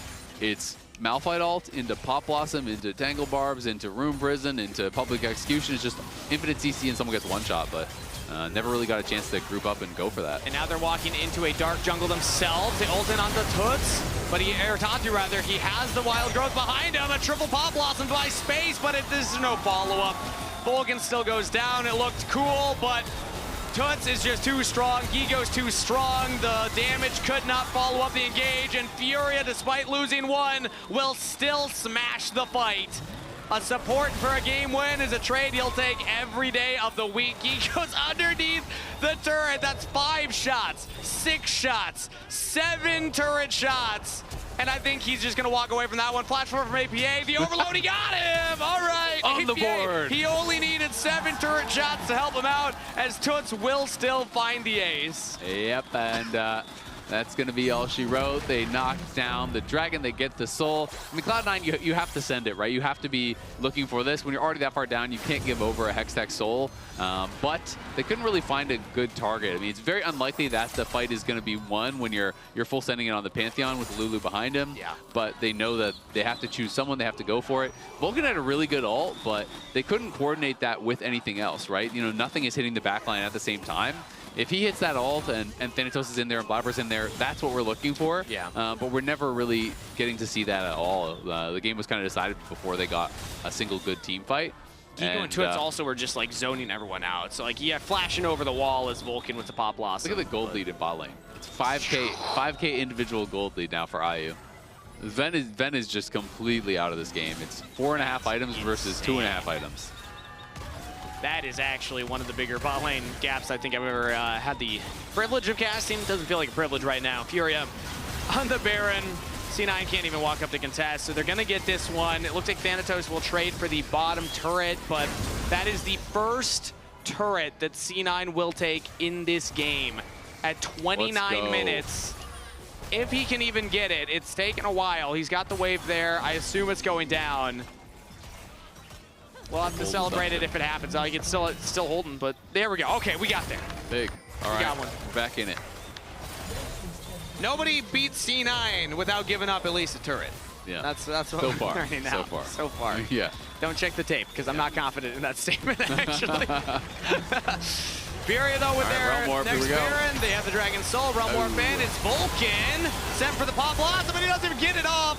Looks like it was actually used, but just didn't land. Either way, Furia not threatened as IU gets back over the wall. Toots is onto APA. Furia just slaughtering C9 in their own base with a game one that could have been an email and a cakewalk for Furia. They will maintain their undefeated streak to kick off the Grand Finals best of 5. 6 games in a row. All right, I want to watch that top lane fight back. We're going to watch that back because that's where it was decided. Furia crush us in game 1. I'm going to go to the ADP soon. Okay, while Azael's doing that, I mean, the Brazilian crowd has a reason to cheer because they have a champion worth making some noise for. Furia again are just crushing the competition here. It was close, but this wasn't Furia falling behind early game like they were against Sentinels and then having to find a comeback. It was an even game state this time around. And Azael's going to show at C9, we just full send it onto them. Yeah, they were the ones looking for the dive on the turret initially, so they don't have the Volibear ult, they don't have the Pantheon ult, so like, I understand the beginning of why C9 would want to try something, but as Azael will show us here momentarily, the rest did not go our way. Yeah, I'm pretty much ready, so we can swap over here to this view and see in game. So this is right before it happened here. You know, it is a slight gold advantage, of course, there for Furia. You can see it in the mid lane. That is basically where their entire gold advantage is. But Thanatos has a pretty significant lead. Bot lane is, you know, behind a bit, but everything is going okay for C9, and it's going to be about teamfight execution. You have to think, but then we can see here on the map everyone from Furia is going to be moving up. They do have eyes on this. This ward just got dropped, and that shut off the vision, but obviously there's C9 pings everywhere in this area. They know that something is going to happen, so clearly they're making the call. All right, let's try to respond to the dive. So Gigo is going to look to start this off. He turns off the tower. APA is just going to pop Ghost, get his phase rush procced, and he's basically just going to kite Gigo away from the tower. The tower is disabled this whole time, though, right? So the tower has not heated up whatsoever. You can see there's no passive stacks on it, has not heated up. So Blabber goes in for the ulti, but we already see all three of these guys here. Yeah. So to me, at this point, I feel like C9 could have just taken what they got and backed off. If you are going to go for the fight, this is not a good enough ulti from the Malphite, right? Just now, the tower reactivates, and as Tatu walks out, he takes one turret shot. But, like, that is all the ulti really got there. It needs to be used in conjunction with the Pop Blossom, with the Public Execution. Sven is also pretty behind the play. He's been running here this whole time, but he is behind the play. So C9 are going to go forward. The initial part of this, obviously pretty good. You get some chunk down onto Gigo, but this is where it feels like we started to really rush it, right? Again, Sven is back here. He has no Arcane Shift, and we have no Unstoppable Force, and we're going to full send it into the backline onto the tank Volibear. This is the tank Volibear. This is not even Ayu. Ayu is in the midst of the team. Vulcan is looking for an angle for a Pop Blossom. These are the targets we need to be going for, right? We need to be going for the squishier members. So we send it in onto Gigo. Not only is there not really a possibility of follow-up here, but then look at where Toots is, right? So now Toots is going to be moving in between the backline and the target. So Toots is going to step forward here. He's going to ult in. And now Sven is in this really difficult position. Vulcan is getting free hit by Ayu, and we're focusing a tank Volibear in the midst of this. So Sven tries to shift away. He tries to get away from Toots as they're looking for this Pop Blossom at the same time. Vulcan gets one shot. Sven is in the middle of the whole team. He dies. Gigo doesn't even go down. Just really kind of a whole comedy of errors there from Cloud9, from target selection, from coordination. Kind of everything went bad in this team fight, and that is just not good enough as far as the team fighting is concerned. The target selection was bad. The execution was bad. And we're not putting any pressure. I mean, look, this is the end of the team fight. Look at the health on the Akali and on the Yunara. They're full health. This was like a picture-perfect team fight. If you're a team that has an AD carry that wants to just hit the nearest person and shred tanks, if you have an assassin that wants to get on the back line, both of those were able to do exactly what they wanted to do in that fight. Like, I was autoing the entire time, and Toots just got onto Sven immediately and just one-shots him. Yep. All right, let's pick up the PGB. We can see that. This was a tough game. Yeah, 23.5k damage done by Ayu. Great work from the Yunara. Even Gigo in the top lane getting insane damage numbers there. We had 3 players from Furia out-damage C9 when, I mean, it's not like C9 didn't have members to hit. They were still hitting Volibear the entire time, but we just saw a difference in execution in those team fights, specifically that one. The Goldie gets so massive. And then, you know, full sending onto the Pantheon at the end there by the Dragon Soul. Like, again, you got to find something to do, but there's the Wild Growth behind it. There's the Aegis of Soul to block all the damage after the knockup ends. So it's like, I mean, that one wasn't a great fight, but that one, the game's already pretty over, right, at that point. So at that point, you don't have the luxury of choosing good fights, right? So I blame them less for that fight when you already have them at soul point. You're way down on gold. You have no vision. You're walking in, and you basically just have to take what you can get. But the earlier fight was kind of more of an unforced error. They had taken a dragon or two. You know, there was not a big threat of soul. There was nothing that they really needed to force their hand over. And we just never saw Cloud9 really get to execute on what the whole point of the comp is, which is this layering of AoE CC, this layering of AoE ultimates. You can Realm Warp in a Pop Blossom. You can Realm Warp in a Malphite. You can follow that up with a Public Execution. Not once did we see a layering of these ultis. And so it's really disappointing from Cloud9. You know, they put themselves in a position where they would have a chance despite the early mistakes. But Furia plays it better. And in this one, I feel like Cloud9 is just making it too easy for him. Yeah, and Toots, I think, well-deserved for player of the game. 8-1-3 on the Akali. We were talking about, the Talia's up. It's right there. But, like, if you got the Akali in your back pocket and you feel like it's the right comp for it and you're able to pull off those early roams, like he went topside, he gets a kill, he's able to get all around the map. I mean, he solo killed APA when all he had was a D shield. Yeah. And then he gets up top and gets the kill there. They get the pick on Blabber for the missing ultimate. I mean, they've done a great job at punishing C9's mistakes. But C9 are making a lot of mistakes. They're making it too easy for them. Yeah. Well, hey, C9, they're down. They're not out. They have a chance to turn things around, but we both predicted Furia anyways. So I think from this Of side, course. things are going according to plan, right? There's no chance Cloud9 can come back from a 1-0 deficit. There's no chance. Speaking of the plan here, a reminder, everybody, that we not only have America's Cup, we not only have First Stand, we also have LCS Spring Split right around the corner. It's beginning April 4th. Tickets are available March 10th, so set your calendar for then if you want to come for opening weekend. And it's going to begin with the matchup of finals from C9 versus Lion. Lion are going to have Loud actually ahead of them in First Stand. There's the draw already, so we'll see which LCS team looked better against the CBLOL teams ahead of the Spring Split match. But reminder, set your calendars for March 10th to buy tickets for April 4th Spring Split. That's it for Game 1. We're going to send it to a short break before we're back for Game 2.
And welcome back, everybody, for game number 2 of the America's Cup Grand Finals. We decided as a committee. I'm concerned, it's game number 1, bro. Yep. I just got here. Yep, It's true. all good. Azael was the curse. I think that's what we learned. So we brought Kobe on to see if you could cleanse things over here. First game of Cloud9 versus FURIA. Here we go. All right, Kangas, I'm changing up the vibes. You know what? We're going to change up the strategies as well. What are the strats Here's now? the game I'm going to play. Yep. Start guessing. See if you can guess what champions Blabber has 100% win rate on. I think All we need. time? I think we need to think outside the box here because you're like, oh, you know, yeah, all time. All time. Because in his career, you know, and we're like, oh, APA, you got to play Ziggs, you got to play Talia, your best champions. No. There are also some things that he has not utilized in a long time. But did you know that APA has an 81% win rate on Twisted Fate? Twisted Twisted Fate has been used overseas. I did not know that. It has been used overseas several times. Not always effective, but APA has 11 games on it. He's 9-2. We saw it. Hey. Twitz even use it earlier in America's Cup. Yeah, let's switch it up here. You know, some Twisted Fate, go side lanes, and then pair with some Blabber champs. Try and guess. He's got 100% Blabber champs. throughout his career. He's been playing for a long time. So it's got to be like champs he's played a few times. Throughout his career. Yeah, he only has a couple plays on him. Yeah. I'm gonna like really out of the box. 100% win rates. I'm gonna go like. We got quite a few here, buddy. What if there's like Shaco? Did he ever play like Shaco as like a joke and like win the game or something? No. No? Okay. We had some Shakos in the LCS, and it was a joke. Can I ask, were they real It did junglers? not Like win. were they Yeah. actual? Okay. I'll give you a hint. One of them that is like, or Rengar. was very meta, is an AP jungler, Rengar. Let me see Rengar here, actually. AP jungler. He does have 100% win rate on Yeah, Rengar. That's I one. got one. You're I one got for- one. He only played one time, Yeah, but they it won counts. that. But they won that I'm gonna say game. Brand. If it's an AP jungler, 100% win rate. He was meta for a short time. Good guess. Yeah? He's got 100% win rate on Brand and What about- Zyra. Also, Oh. there's a lot of things in here. Nefiri, that's a good playable jungle too. Carry jungle. Okay. I like it. Get the There's a lot hot of dog stuff in there. There's a lot of stuff in here that's 100%, What's his win bro. rate on J4? Let me find Jarvan real quick. Because that's what's locked in. We got the Hot Pot combo plus the Orianna Shockwave. So we got the Shockaclysm. Holy moly, Azael is way better at that the than cat- you. Catawave? You should leave the name combining to him. No, one day. One day. I'm like that meme of like the mining for the diamond. Okay, I'm going to get there. Okay, you're gonna keep trying. It will You're happen gonna one keep day. trying. I like it. I like it. You can't get my Kangas, spirits you down, can say Kobe. a lot about Kangas, but he never gives up. I don't give up. He's got heart. Unless it comes down to predicting for LCS teams Oh, against CBLOL. yeah, I didn't give up. Where are you guys? You guys are crazy.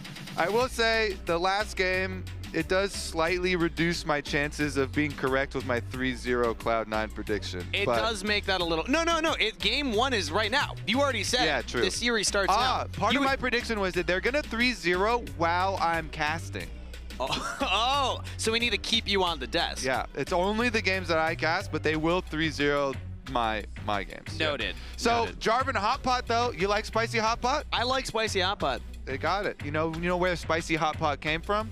I actually don't. The Jarvan and Rumble combo came from LPO. I believe it was MLXG pioneering that one. And I thought we were talking about the food, not he's got spice in his name. Yeah. The food is... Do you know it's the whole regionally where idea hot here. pot comes from, though? Like, as a food? Because I don't know that one either. Now I'm curious about that. Yeah, it's got to be China. I got to say, Korea? though, maybe this Spicy gets me hot pot? flack. Yeah, that's Maybe gotta this be gets China. me flack. I think it's slightly overrated. I like Really? it. I like hot pot. I will go to hot pot, but like, Dude, I think it's a you're little overrated. I think it's a little. Spicy Hot Pot is great. I think I'm, if anything, accurately rated. You're actually kind of pissing me off right now. You know, Okay, what's better, K-barbecue or hot pot? that's too Okay, hard. barbecue, They're right? both really good. Depends on where you go. I feel like So, you're just upset that I make can my point. You What's just, better? You just reminded me this last Worlds that we did. You know, this last year in China. Yeah. Our photographer Colin, he had some like local photographers that were working the event in Shanghai, and they took us to the best spicy hot pot I've ever had in my life. It was actually life-changing. Okay, It was so maybe crazy. I haven't had the right hot pot then. Yeah, you 'Cause have not. I'm open to having my opinion changed. Yeah. I just, from the experiences good. that I've had, Good to I'm keep like, an open it's mind. good. I like it, but I don't think it's like, because I know people like you that say, oh, it's so good. Like, it's one of the best things. I will say it definitely depends on where you go, so I'll give you that. and probably the people you go with as well. Got to 'cause have some good company. some good company and people that know what they're doing. Because I'll be honest, I don't really know what I'm doing when it comes to adding the ingredients to the hot pot. That also helps. They did like all the ordering for us. Yeah, I just looked at the menu and was like, oh, I mean, I guess I'll obviously, try the I only celery speak in there. English, so I wasn't going to be a lot of help. Yeah. But Yeah, it was amazing. we're so. learning a lot about food today. Me and Azale were in Pick and Ban. We're talking about salami sandwiches. Have you ever had a salami sandwich? Yeah. Yeah, it's good. It's like Salami and cheese. not overrated. Salami sandwiches. Not overrated.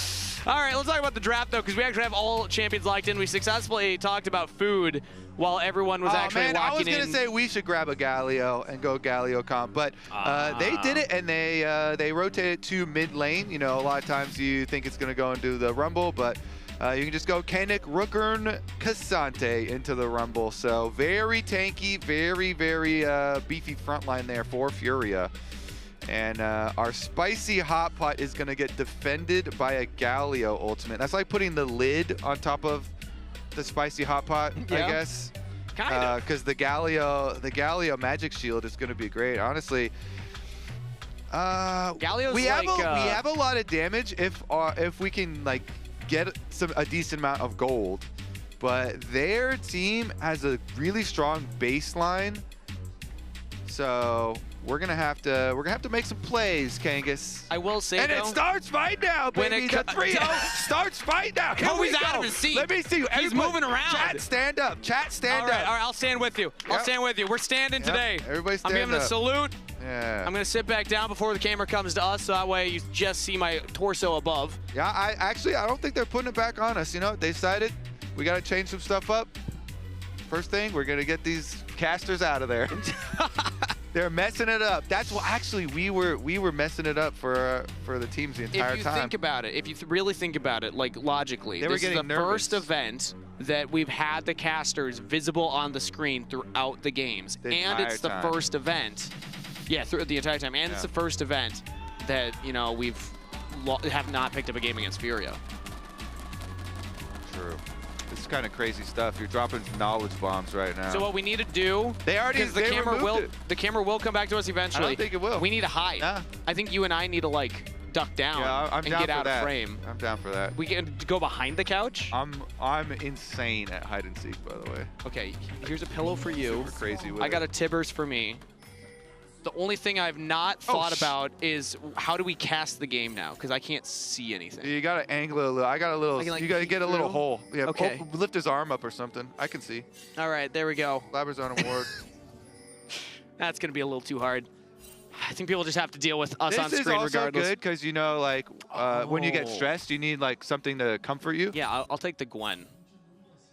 It's There a you little go. too small. I feel like I'm like Okay. Deep breaths also. armor. New beginnings, Kangas. New beginnings. This is New game one beginnings. for you, Kobe. It's new for me. Yeah. New territory. All right, 3-2. You know what? I respect it. I'm sticking with my 3-0 though for Cloud9.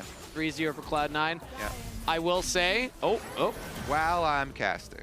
while you're casting. Yeah. And based on the rotation we've had so far, I mean, it's Uh-oh. got to start now. We Wait. can go up 2-1. That means it won't work out. If it's based on the rotation of... Oh, yeah, actually, you we'll- wouldn't be on No, for a no, game. no. I'll be on for the fun because we do 2, and it's the other person that works out. So I'll do 2 now. I'll do 2. Then we'll bring... Then it would be me and Azale for the it'll fifth bring one. you and Azale. That's a scheduled loss. It's fine. Then I'll come back for the 5th game. Oh, yeah, that would be the fourth one. Not the, you're Yeah. right. You're right. There we go. The math checks out. The math is I'll mathing. do 2 now. I'll come back for Silver Scrapes. We got it in the bag. Although at this point, we should just leave you on. Look at this, though. You haven't seen Lion yet, okay? You Yeah. guys, if you're getting sad, don't worry about it. Our best team is going to be at first stand. We said Inspired's the MVP last year. He's the MVP this year, too, so... So Wait till you see Lion. rivalry okay? continues, though. I think it's really cool that we pulled Loud in the draw show for first stand, because America's Cup is a little microcosm. It's a little fun tournament here to see who's able to get that boot camp in Korea during MSI. But like, this is the real international tournament coming up, and now there's going to be a bigger rivalry between us going into it because of this. I think people have the wrong mindset. Like, this tournament is for practice. The literal prize for winning America's Cup is just more practice. So that's how everyone's been approaching it, right? We're practicing. Here we go. We're gonna practice a dive, maybe. Oh no, never mind. He's out. No. We're just poking. We're practicing looking for dives.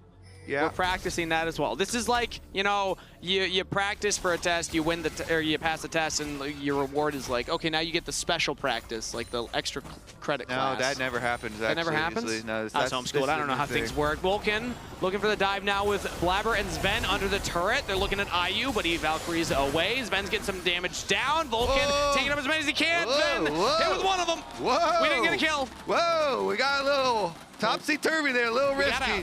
So he broke the karma tether. That was good. Yep. Nice job from him. And Blabber, because the karma tether is broken, like Blabber tries to like EQ him, and he's like, uh-oh, he dodged my EQ also. So then Blabber used his flash to reposition the knockup.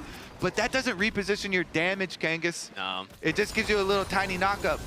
Nobody's scared of that. If you don't have to, you have to actually hit the EQ damage. You need the lance. Yeah. So there was no threat. Whoa. Otherwise, it's they like backed out though. We didn't die. Yeah. A lot of times when you see you see some bad dives, people die. Silver lining. Yeah, it turns out that a Sivir with only D-Blade auto-attacking doesn't do that much damage. Yeah, you got to hit like your spells and stuff too with the tether into the EQ. That would have been good, but nobody died. Again, sometimes if you're practicing and no one dies, that's probably good. Yeah, that's one of the best case scenarios, because again, we're practicing. It's now next time it'll go better. Did you watch Dragon Ball Z? I feel like you did. I did. I was a big Dragon Ball Z guy. So if you watch Dragon Ball Z, viewers at home also, you know that if it doesn't kill you, it's going to make you stronger. Every time they're fighting and practicing, that's the they whole get Super beat Saiyan up a whole bunch. Yeah, you get beat up a whole bunch. Get stronger the more beat up they get. Just going to get stronger. Why? Same thing's going to happen to C9. Why do I look like a guy that would have watched Dragon Ball? No, it's more about the way that you talk and all the things that you've ever said to me.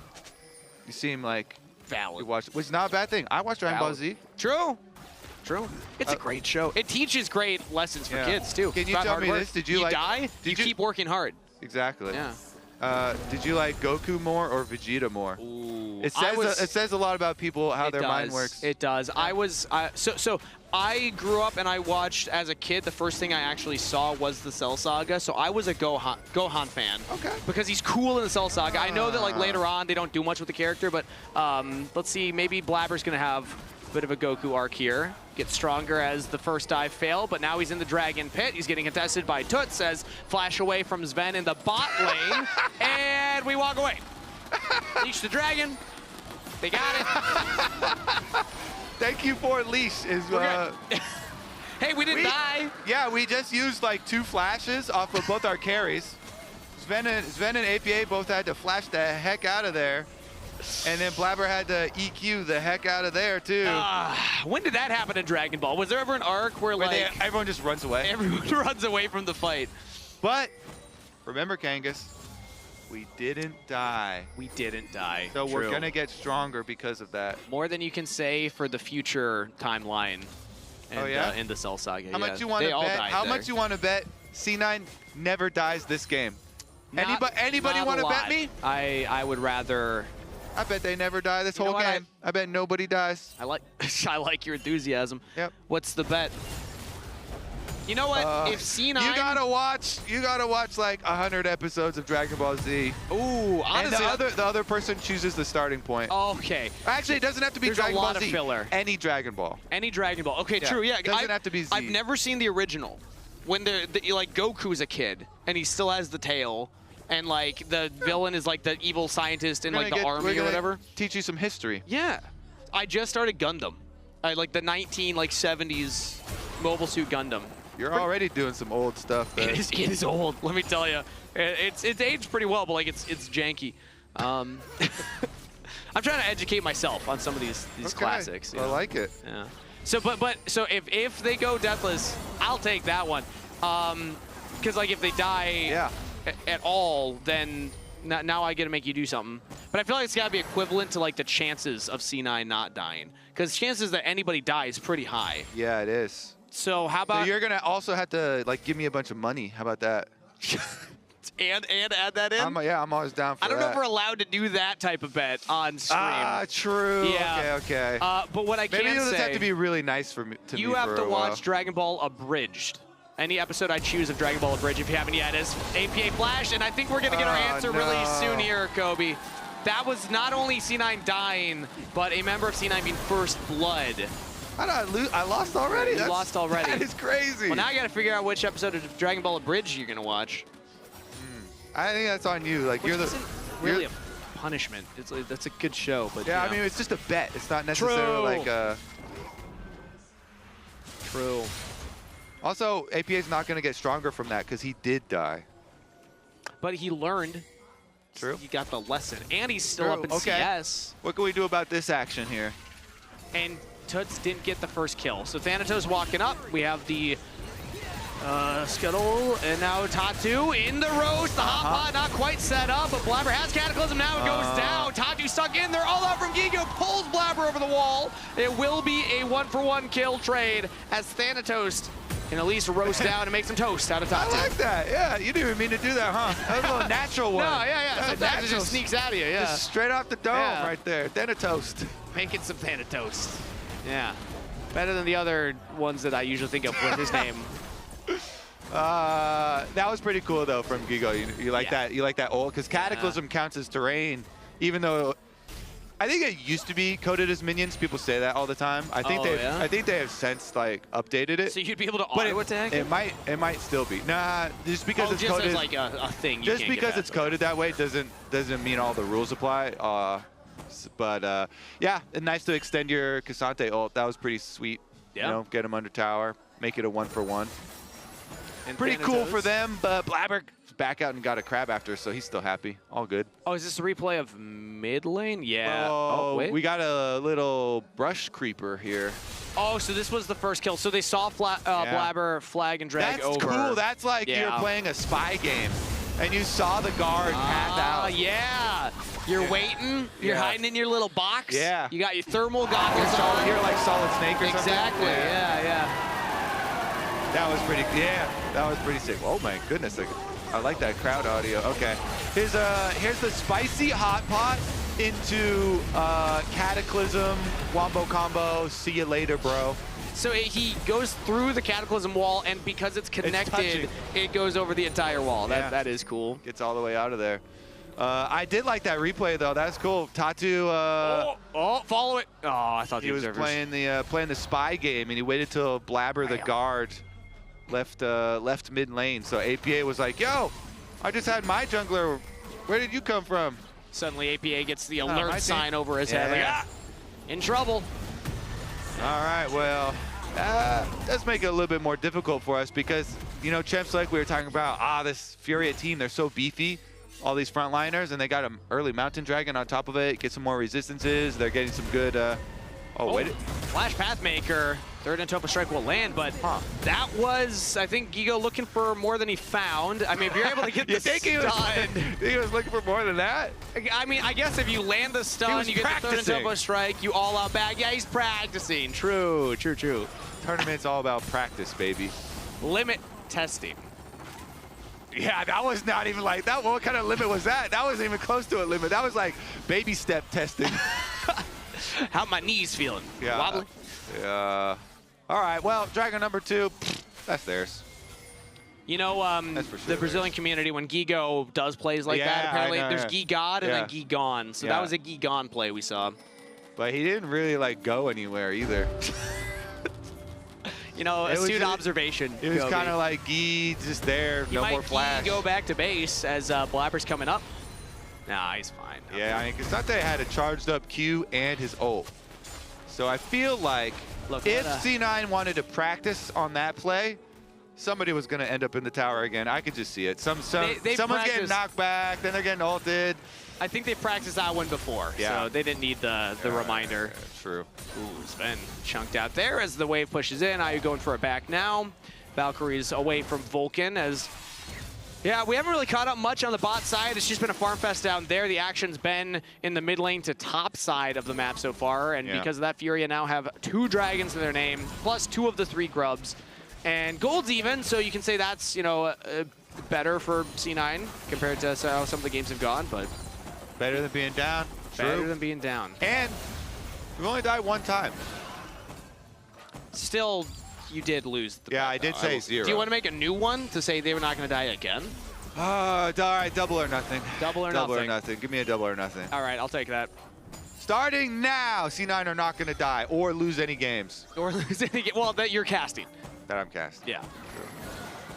We'll have to see. If you are the blessing, is Azale a curse, or is it just the fact that you weren't here? Because, like, if the 2 of you are there, do you cancel each other out? I'm curious how that's going to work. Well, if mine don't work, then I'm just going to keep trying again a new one. I'm just going to move the goalposts. Okay, that's usually a good place to be No, logically. I want to see some more Thanatos. Yes! Can we get some Thanatos cam? He's got to roast some people. He needs to roast a couple more. What's your favorite thing to put on toast? Is it are you just like Peanut a butter. classic butter? Peanut butter. Okay, there we go. Yeah. Peanut butter's good. I like a good jam. Jam's good. Yeah, like 'Cause a there's like a lots of raspberry sugar in jam. it. Yeah. I'm down for sugar. Yeah. Jam But is it's like good. it's like honestly, a fruity sugar. you know so what's don't really feel too bad. underrated? Just good old-fashioned butter. Yes. Just straight butter by itself. Absolutely. Butter by itself is Or great. were you like a household? Also, it's not that bad for you. You know, I think it was really demonized because there's a big war on fat in general and cholesterol. Yeah. It's actually not that bad for you. Sven gets chunked out here. He's fine.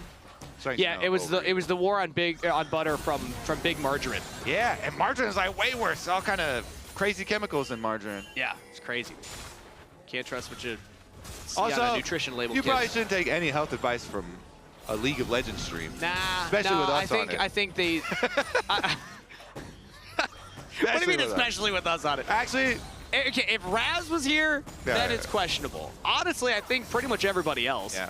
If anything, maybe we're the best ones to I take it make from. some of the best. We are missing Azale though. To Azale's credit, he's probably the biggest foodie on the team. Although does being a foodie mean that you eat healthy? No, because usually, He eats well. Like, usually eats if good it food. tastes really good, there's extra butter and fat and salt and But we everything. just established butter's good. Yeah, So we true. we can't. It was go back on overly that. demonized. Overly demonized. Okay, underrated thing on toast though, butter with just a little sugar sprinkled on and some cinnamon sprinkled on. Have you ever had that before? It's like a No. yeah, it's Cinnamon toast? cinnamon toast. Cinnamon toast. But you just use like I've normal had cinnamon toast. toast crunch. Okay, well think of that, but just like With not as Timu crunchy. cinnamon toast crunch. The original. It's at home, yeah, homemade. Homemade. That's a better way to put it. As right now it's a fight for the Herald. Furia are going to back off from said fight. C9 are actually walking forward. Tuts was ready for a Galio ult follow-up. XD. Okay, we're getting some APA chatter. This is good. Hold on, it's a little disconnected This is a from the good play. sign. When did that happen? That's a good point. I need the timestamp. I'm going to choose to believe that was when the refs told them we were talking about toast. Oh. Blabber Well, I now got to pushed update. off. It was live. From the Herald teleport coming in now from the Galio top side here. So Toots is ready for the flank. C9 are opting into the pincer Oh, as he's deep. Toots is from the flanking angle. Lands a punch knockup onto Thanatos. And he is turning into Toast. Chain CC locked down as JoJo's ult will follow it up. Pulled back in. Equalizer will go down. Thanatos still alive for a long time, but will go down as C9 run through in their jungle. Furia pick up 2 kills. They'll get Blabber, they'll get Thanatos, and now they will look back at the Herald. Yeah, see, we're in the timeline of the power spike of like the one item, like earlier, beefier squad that we were talking about for Furia. Yeah. So Furia did a good job. They utilized their, pretty good timer for them to attack on with their one items. Go for the Rift Herald fight. Just straight walk in there, and all he had to do was grab one person. When Thanatos got locked up and the equalizer went down, then Blabber decided, oh, maybe we can make that spicy hot pot. But if you go in, it's so hard to get out. He's trying to cataclysm and then just EQ back out. But you're unstoppable during Cataclysm, but you're not unstoppable afterwards. Yeah, you and can just get CC'd immediately. Yeah, good chase down here from Furia, and they're working on their like you have so much raw power here with the squad. When you've got plenty of damage with Trinity Force and Nami for your Corki, just use these bruisers, the other 3 bruisers, to walk up and force plays, and they're gonna keep stacking dragons. Kangas. And in a moment like that, you'd hope that Sven can like try and get some ricochet damage in, but he's not even 2 item Sivir yet, so he doesn't do we that need more much. time. We need time. They do great on these 1 items. Yeah. But we'll have some damage later, and maybe we can soften somebody up. I don't know. We're really practicing playing from like even to behind in late game. that's what this tournament has been a practice of. Is Sven getting peppered by these rockets, shielded up by Vulcan there, but I mean, see if he actually gets that 2nd item on this reset, because that is 3 dragons now to Furia. They're going to drop the Herald, get more gold in the mid lane, and they're in a good spot right now. I mean, ideally, we could fight dragon number 4. Ideally, we've been practicing. Like how we just keep going back, practicing. Infinity Edge will be done by then. It will be done by then. He didn't get I'll it make now. a new bet. By the 3rd or the 4th dragon. Triple or nothing. Oh, they did die more, right? Also, when I had said that we had only died once, you didn't call me on it, but we had died twice. Good point. I respect that. Respectable. I'm trying to set you up, you know. Respectable. I've been told, you know, Either you want to make your co-caster or you let look it good. go, and either one I'm okay with. Yeah, yeah. This is where I do admit I was looking at C9's side, seeing the 1, and I just got a little confused in the brain. But I could have gotten away with it. I'm an honest guy. I'll admit that on cast, live in front of everybody watching. I like it. All right, so new bet. We're not going to die anymore from starting now. That's the fun thing about bets, is I'm going to stop saying not die at all anymore. I'll say, like, our front line can die, but our back line's going to stay alive. So Thanatos and Blabber can die. They can die as many times as they want, but the rest of the squad's going to stay safe. Kobe really is the meme of the guy mining for the diamonds. You're really just waiting for that big hit. I'm going to keep on going. Yeah. We just keep on changing. For what it's worth, I believe in you. Thank you. Your faith, it gives me faith. Yeah, I appreciate that. Dig your enthusiasm as Tatu taking away the Raptors. So it's going to be a tough angle for C9 to get back into this game. They got 3 minutes for that Dragon Soul fight, but like they're losing their jungle. Furia are using this gold lead to kind of control the map in a oppressive manner. It's all about perspective, Kangas. Okay, this what's the perspective? Is merely an opportunity to practice retaking territory that has been lost. And so whenever you're retaking territory like this, you know Furia has way more vision and they have everybody rotating down. So you have to safely move up, and you just look for angles where you can have multiple people DPS the same target. And I mean, Furia already got everything they wanted out of our jungle. They basically took the whole thing and left behind a bunch of wards. But you know, we're practicing. We're practicing. Practicing retake right now. Also, almost looked like we would actually engage on Tatu right there. Probably good we didn't, because there were a lot of members of Furia around. And watching that last game, I'm sure you had a similar reaction to me and Azale with C9 oversent on the top lane fight. No, I didn't. I was thinking this is practice. So they practice, and they're going to grow from it. Yep. We like to have a growth mindset on the LCS couch. Yep. One of the big things, obviously, you know, it was practice. We won't go over the changes, because you got to save that till after the series done. Yeah. While you're in the series, you got to stay locked in. Change mindset. There's going to be a lot of really good review opportunities for further practice from this game that we can maybe take a look at in the client afterwards. True. So this is a win-win. All good.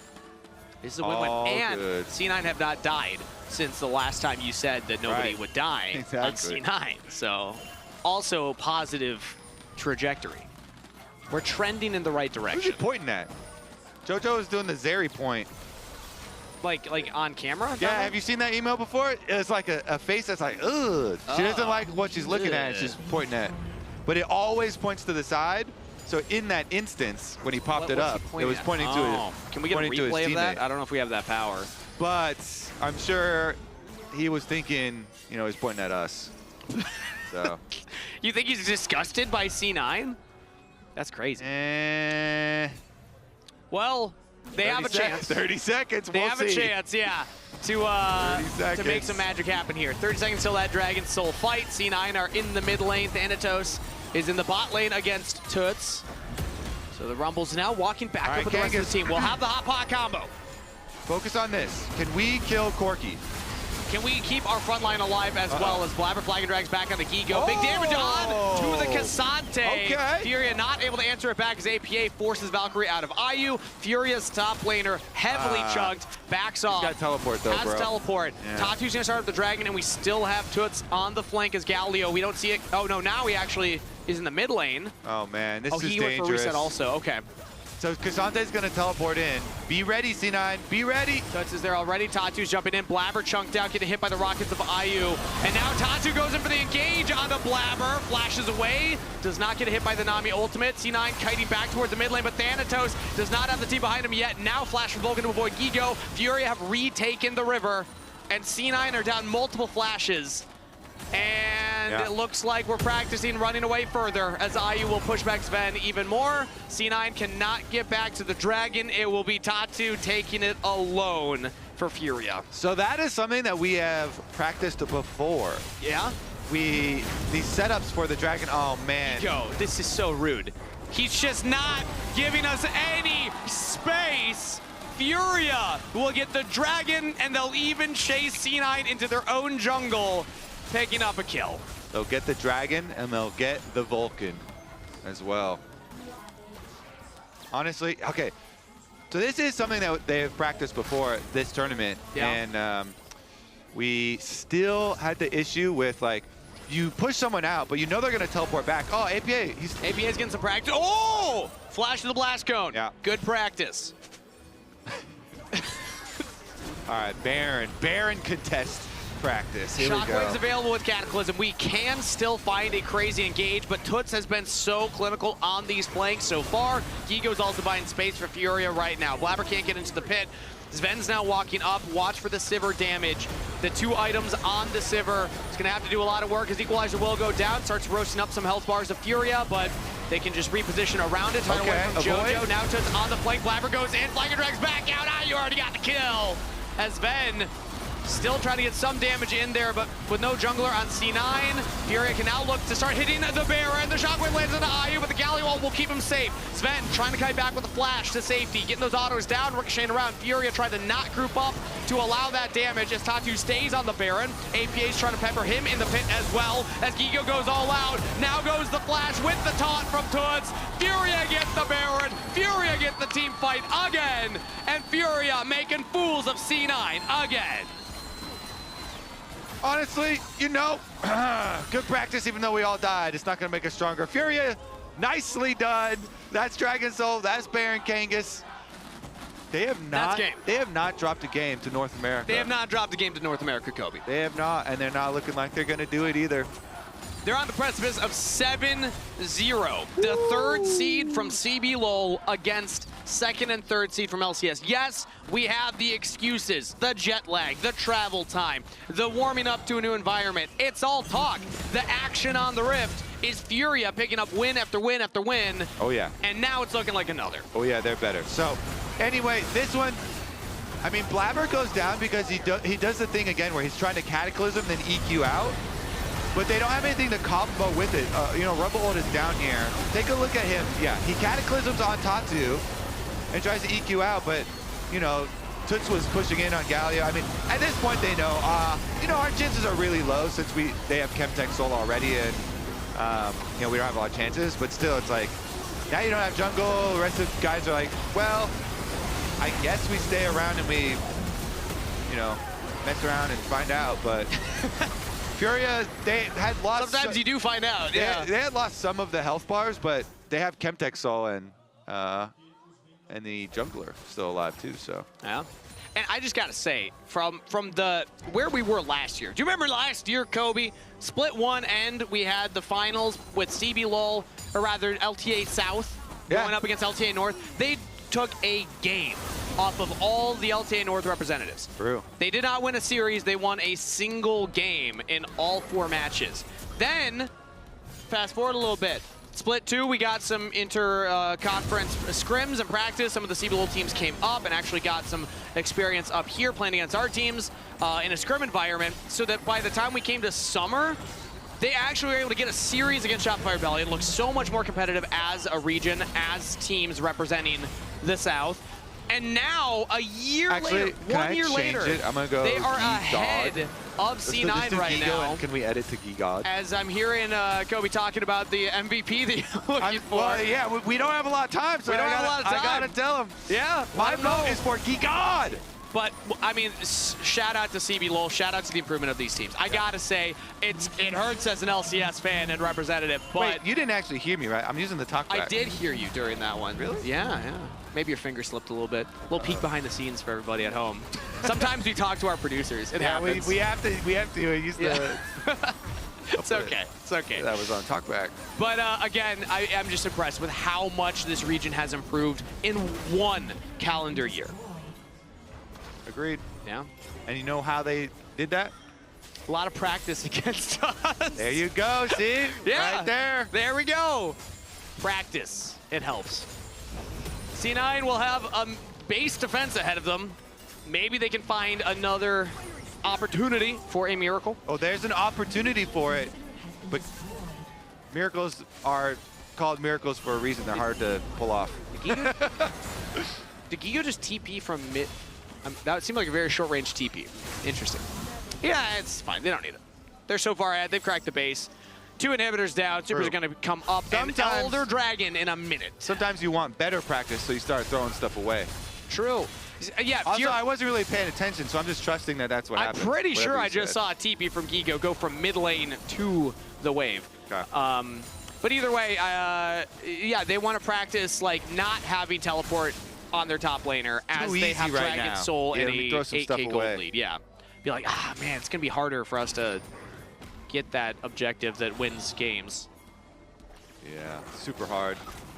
30 seconds to See, C9. that was the emote. You saw it that time, right? I did not, actually. Dude, I'm emo blind. That was right No, in the middle of the screen. Nothing else happening. That's one of those things you got to know about me, Kobe. I'm like notoriously emo blind. When I spot one, I'm so proud of myself because I'm like, I noticed that one. Okay. It's because you're so locked in on the gameplay. So locked in. You only care about the pinnacle of gameplay execution. I need to practice watching for emotes more. You're right. Interesting. Yeah.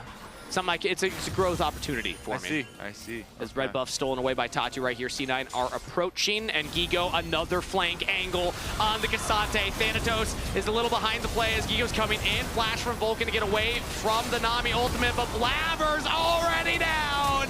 Gigo, unstoppable, throws out the all-out, still alive.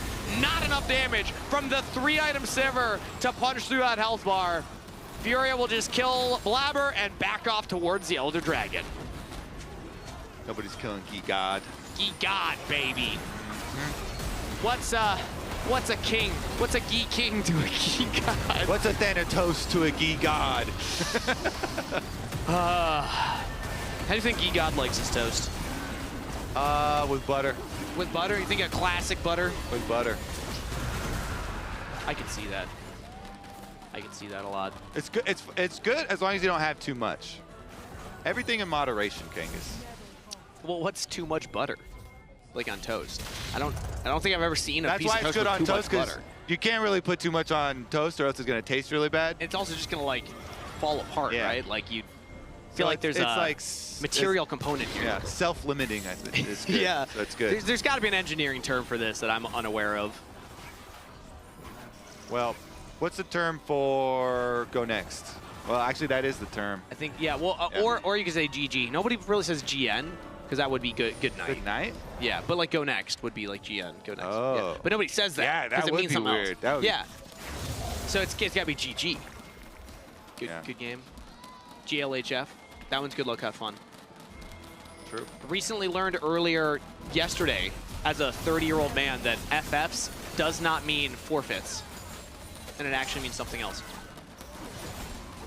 Just gonna leave everyone at home with that cliffhanger? Oh, do you not know what it means? I mean, I can't say You gotta it. tell the chatter. Oh, It's something you can't say. For Frick's sake. I think I can say that. Yeah, that's apparently what FF stands for in normie culture. Gigo under the turret right now, and they already got one. That's 88 FFS. out of there. Yeah, FFs. FFS. FFs. I thought you said just FF. No, FFs with an S afterwards. Okay. All right, well, I think we're getting the point across here. FS for C9, Furia crushing them underneath the Nexus turrets and are gonna go 2-0 in the grand finals of the inaugural America's Cup. Undefeated still against the LCS. Nope, I thought it was FFs, like forfeits. Like plural, forfeits. Oh, okay. And then my Well, normie sister texted it to me. That one is funny. And I was like, I don't. How did my normie sister know what this meant? Okay. And then I learned that day it means something else. Well, how about we just go all the way back to the beginning then? There's not really a thing I want to go back and watch in this game, so We want to watch the practice of C9. yeah, let's go watch some of the practice here. We All can right. watch what the Zeri was pointing at. If you want to look back at that, was it IU that was throwing out the Zeri? Well, they emote? already did a good replay of this one. This is kind of cool though. We can see that there's a pre-existing ward here. So he saw APA put that. Hold on, let's pause. Because this is critical. This is something they didn't. I don't think they showed in the replay. I don't think they went all the way back and showed this. This is kind of crazy. Oh, Look at the this. ward spotting Blabber first. No. No? You didn't see him flash right here, bro? Wait, watch this. Okay, we look at it from blue perspective. Yeah, I was grabbing my water bottle. I think what was that- happening here? So APA goes and puts a ward here. This ward though isn't gonna is spotted. So Tattoo is right here. He's gonna flash this wall. Really? Look at this. Yeah, look at him. Look at this. Boom! What a beast! Whoa! Wait, that's actually crazy. So they showed when we showed the replay, we showed it from here, and we're like, oh look, Tattoo is staring him down. Dude, Look, this guy. You saw that emote, right? I did. I saw Yeah. that emote. Yes. But the coolest part is that since they saw APA go over here, he's like, oh, APA put a ward in here. And that's actually the correct spot. If you put it right here, Yeah. then you can see the hug. But Tattoo knows that, so he flashes here, and he's like, this guy's not going to see anything. That's crazy. And then he waits. Look at the patience. Oh my Whoop, goodness. he had just stepped out. Look, Yep. wait, how close was that to seeing? He had just stepped out a second, and Blabber was like right here. Oh my God. But he doesn't see him. Yeah. Let's see it from Blabber's POV. Yeah. Comes back, he never sees. But we know that Tattoo had Yeah. just stepped out. Oh, that's great. And then the rat So emote. the flash over here. Yeah, they've been spamming that all tournament long. I gotta do some research on that. This must completely blindside APA. You have Yeah. a control ward there. Your jungler just walked by. There, unless he specifically flashes that wall, there's like no window that he's gonna get through there without you seeing. So that must have completely broken APA's ankles. Yeah. So they saw APA come here. They just saw him. They're like, oh, he put it in here somewhere. Yep. Touch says, That's awesome. don't care. Boom. Smart. Anyways, cool Crazy. stuff. Let's take a look at the PGB for that game, post-game. Yeah, a lot of damage from Sven as a Sivir. You're going to be ricocheting around, but not enough. As we saw, couldn't even get through the health bar of Gigo by the end of the game. And despite the fact that these early to mid games have been going relatively even, it's just Furia executing much better when it comes to the team fight setups. Like we saw back to back to back, like Gigo or Tuts finding these flank angles on C9 and just like pincering in on We gotta top of practice them. our team fights for Yeah. sure. We gotta practice our team fights. Also, when you said you heard me talking back to the producers about saying Gigod for player of the game, did you hear the first time that I talked and I had originally said, oh, Tattoo? I did not know. That Okay, so one that was a time I was secret. holding the button down That time you correctly, were. and the second time I wasn't. Well, Gigod is going to get it because, second time takes priority. He was a beast on the Cassante. Sure. He was able to get the ultimate onto Blabber through the tower, putting out a ton of pressure in these team fights and walking up. But now that I just went back and saw that replay from Tattoo, I want to change my mind again. So Back to Tattoo. even though it's already been submitted and Gigod gets it, honorable mentions for Tattoo. That was sick. Just flashing a wall and then waiting there in the brush patiently. Missed twice on the cast. Happy you were able to catch it there, though, because that was a really cool moment and incredibly impactful, getting that first blood. And notably now, you have to watch an episode of Dragon Ball Abridged that I'm going to have to choose for you and send your way. Go curate one for me. Pick one out. I'll find one out for you. Pick a good one out. That's going to be it from us here for the post-game of game number 2. Backs against the wall. FURIA are still undefeated. But before we throw it to a break, a reminder that the LCS Spring Split begins April 4th, and tickets are available March 10th. That's right around the corner, guys. You got to set your calendars. Got to make sure you pick up your tickets as they come available. It's going to be C9 versus Lion to kick things off for Spring Split. So make sure if you're local or if you want to plan some travel, come say hi. Come hang out in the studio. It's an awesome time. You can high-five Kobe. I'll see you there, Kangas, and I'll see you there, chat. We'll see you there, and we'll see you after the short break for game number 3.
Welcome back to America's Cup, where we're going to see if FURIA... Let's go, LCS. We can do it. We're turning everything around right now. Yeah, exactly. Did you hear my bets? This is their... I did. Are you I'm want to making make a another new one? bet. From starting now, we're going to be undefeated. Yes, absolutely. FURIA is looking to triple sweep LCS to drop not a single game in 3 series. But starting now, we're going to sweep them back. It's called like it's a super mega reverse sweep. Oh. If you reverse sweep like this, and it's like a bonus for you know, Sentinels is like, high five, you did it for us too. Exactly. They're at their most secure. This is when the greater the heights, the further they fall. Yeah. You know? Tournament point right now. Yeah. They're on tournament point on the precipice of 8-0ing us, but we're gonna reverse sweep. Jokers probably think they're favored after winning 7 games in a row. Yeah. But no. We've been practicing. They're not. We've been practicing this whole time. We've been practicing. You thought a lot. our objective setups were bad? You thought we were just giving you all these team fights and dragons and stuff? No. No. It's mind games. Also, It's a mind game. also yes. But no. We have been doing that. Yeah, we have. You'd be correct. We have been, but it was intentional. I've intentionally trained I've intentionally, like a Dumbo. I've intentionally lost every dragon team fight, lane, and individual outplay. Yeah. And you probably think I suck. Yeah, you probably do. Yeah. You'd be wrong. Right. In my heart of hearts, I know that it's true. Okay, so, you know, deep breaths, everybody. Let's get some smiles on those faces. There we go. Crack some jokes, Dom. Yeah. Yeah. What's he saying right now? All right, guys. I'm getting in there, guys. Yeah, I'm subbing in. So you know what? Me and Nick are gonna sub in. Wait, he's got like It worked for 100 Thieves. Yeah, it did. Dokla subbed himself in. Dokla was a coach. Yeah. Maybe it's time for Dom to mix things up. And Anero plays a lot too. Yeah, I think Anero also, because Anero plays. Doesn't he play support? Yeah, I feel like probably they're their only person who's doing well at all. True. Well, what about Anero off roll? It probably can't be that bad either compared to what we've lost 7 in a row. Yeah, what we've been doing. Let's try mix it up. We should get in there. Get in there. Yeah, let's get in there too. Honestly, even with the lag, we'll just play from here with the lag. I think it's only like maybe 200 ping or something. Yeah, we could use the ADPC. We can get in there. I can use this little touchpad. Oh, you know what? And we can just be a bottom lane. I don't play AD carry, but you know, we could be a bottom lane. That's fine. Let's get in there. I believe in you. Yeah. I mean, they won with Yasuo ADC. Yeah. I'll play Senna, you play Volibear. Yeah.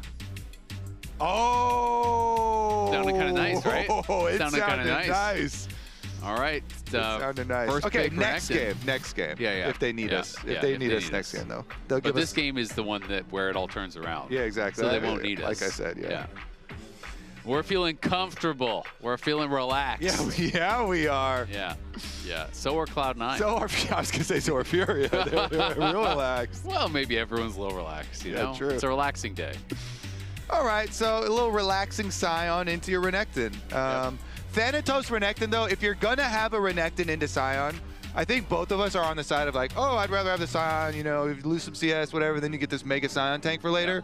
But if you were gonna switch sides and you were gonna be a Renekton believer, Thanatos is your guy, I think. Or Keen. To also pilot. Yeah. Let's stick to our players, okay? We're with North America You're right. Because I'd also take Keen on the Scion side. I'd take Keen on any side, pretty much, of every matchup. Honestly, let's put Keen on AD carry, too. I'm down for that, too. I'd be kind of down. All right, we got a little Talia. We're going to Hey, APA, still up. one of his best champs right here, Talia. Yeah. I love it. Let's go. Do we go Vi? I mean, Vi can also help Denting Blows shred Scion in addition to, you know, assassinating people with Talia combo. But we don't do that. We do Sejuani. No, we just go Sejuani. We do Sejuani here. Renekton. And so he's going to play the Thanatos lane, I think. You would think. With the Sejuani. I would hope. You're getting the stun stacking. Yeah. Question is, if you don't if you're going to do this, though, and you don't put Scion in the dirt, I feel like we're in trouble. Yeah. Did you know that Kangas didn't know what FFS means?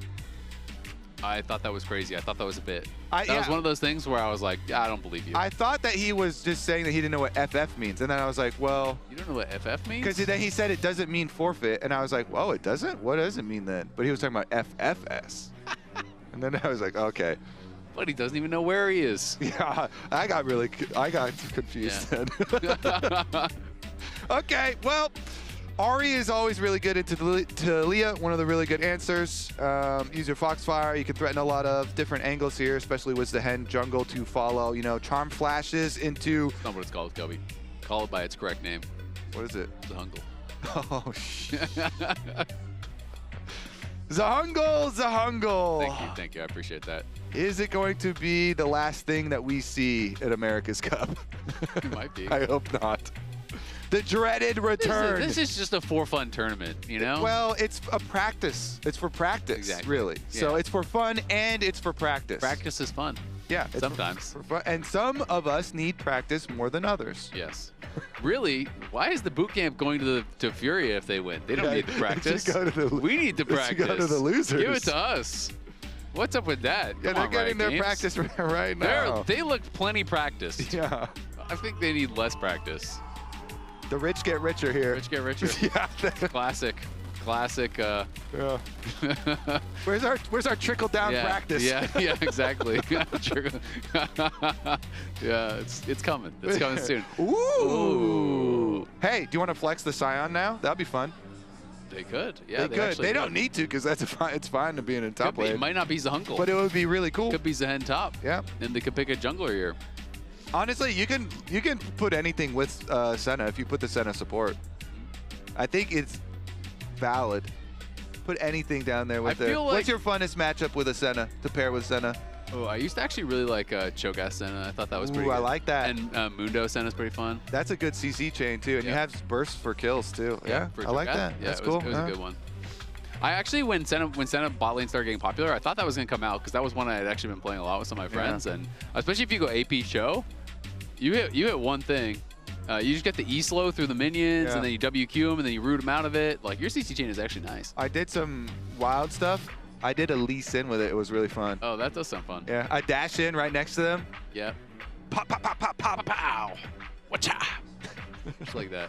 Yeah, exactly. I got my shield. I got the Senna healing me over the top. Yeah. Senna ults. It's fun. I was on a kick a while ago where I was just playing, no matter what role I got, because I usually play Phil, I was just playing Kled. So I was playing Kled jungle, I was playing Kled support, I was playing Kled top, I was playing Kled mid. It's a really fun champ. I will say I think it's complete trash. I was playing some Clunkle. It is very slow when you get dismounted, let me tell you. The Raptors are dangerous. Yeah, I did a couple times because I saw some like YouTube short or something that popped up my feed about some guy that was like some Kled jungle. Raptors got hands, I'll tell you that much. And I just decided it's trash. I'm out of here. It is absolute trash. I think I only played 3 games total. It's Scion bot. Yeah, they did it. They did it. They did do the swap, and so you get your Gwen. Nice. Yeah, as soon as you see the setting, you're like, okay. Okay, it's buddy, coming. I'm on to you. Also, I've done it before, so. They beat us with the Yasuo. Yeah. He was good Yasuo, but does he have the mechanics to pull off a Scion, you know? Yeah, he does. Ayu's got some good mechanics. I'm down. Yeah. He's shown me enough.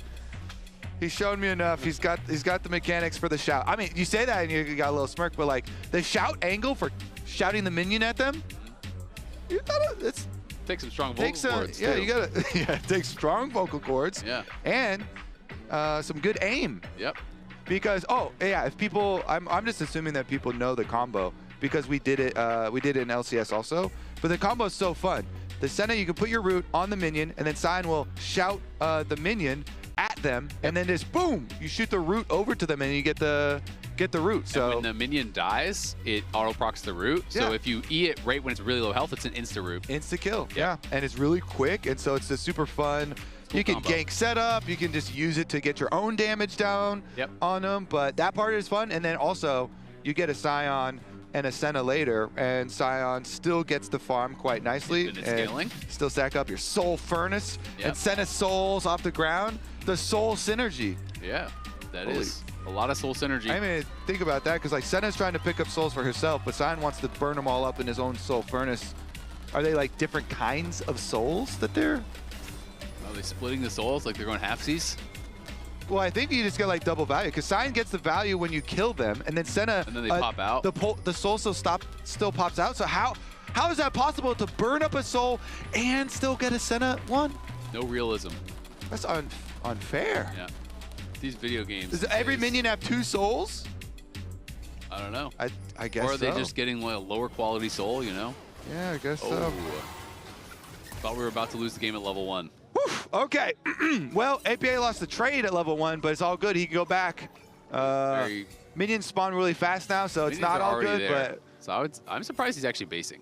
That's surprising. I mean, he is going to be able. He's just going to ghost. So he's going to ghost and try to get back. I want to watch mid lane. I want to see how many minions he loses. he's going to cruise along the walls, use his passive too. I mean, you know? you get some home guards, you He's get the surfing. ghost, you get, you know, but he is going to lose. I think. I would assume he's losing some melees. We're not actually getting to see. Yeah, I think so. he Still actually though, is all good.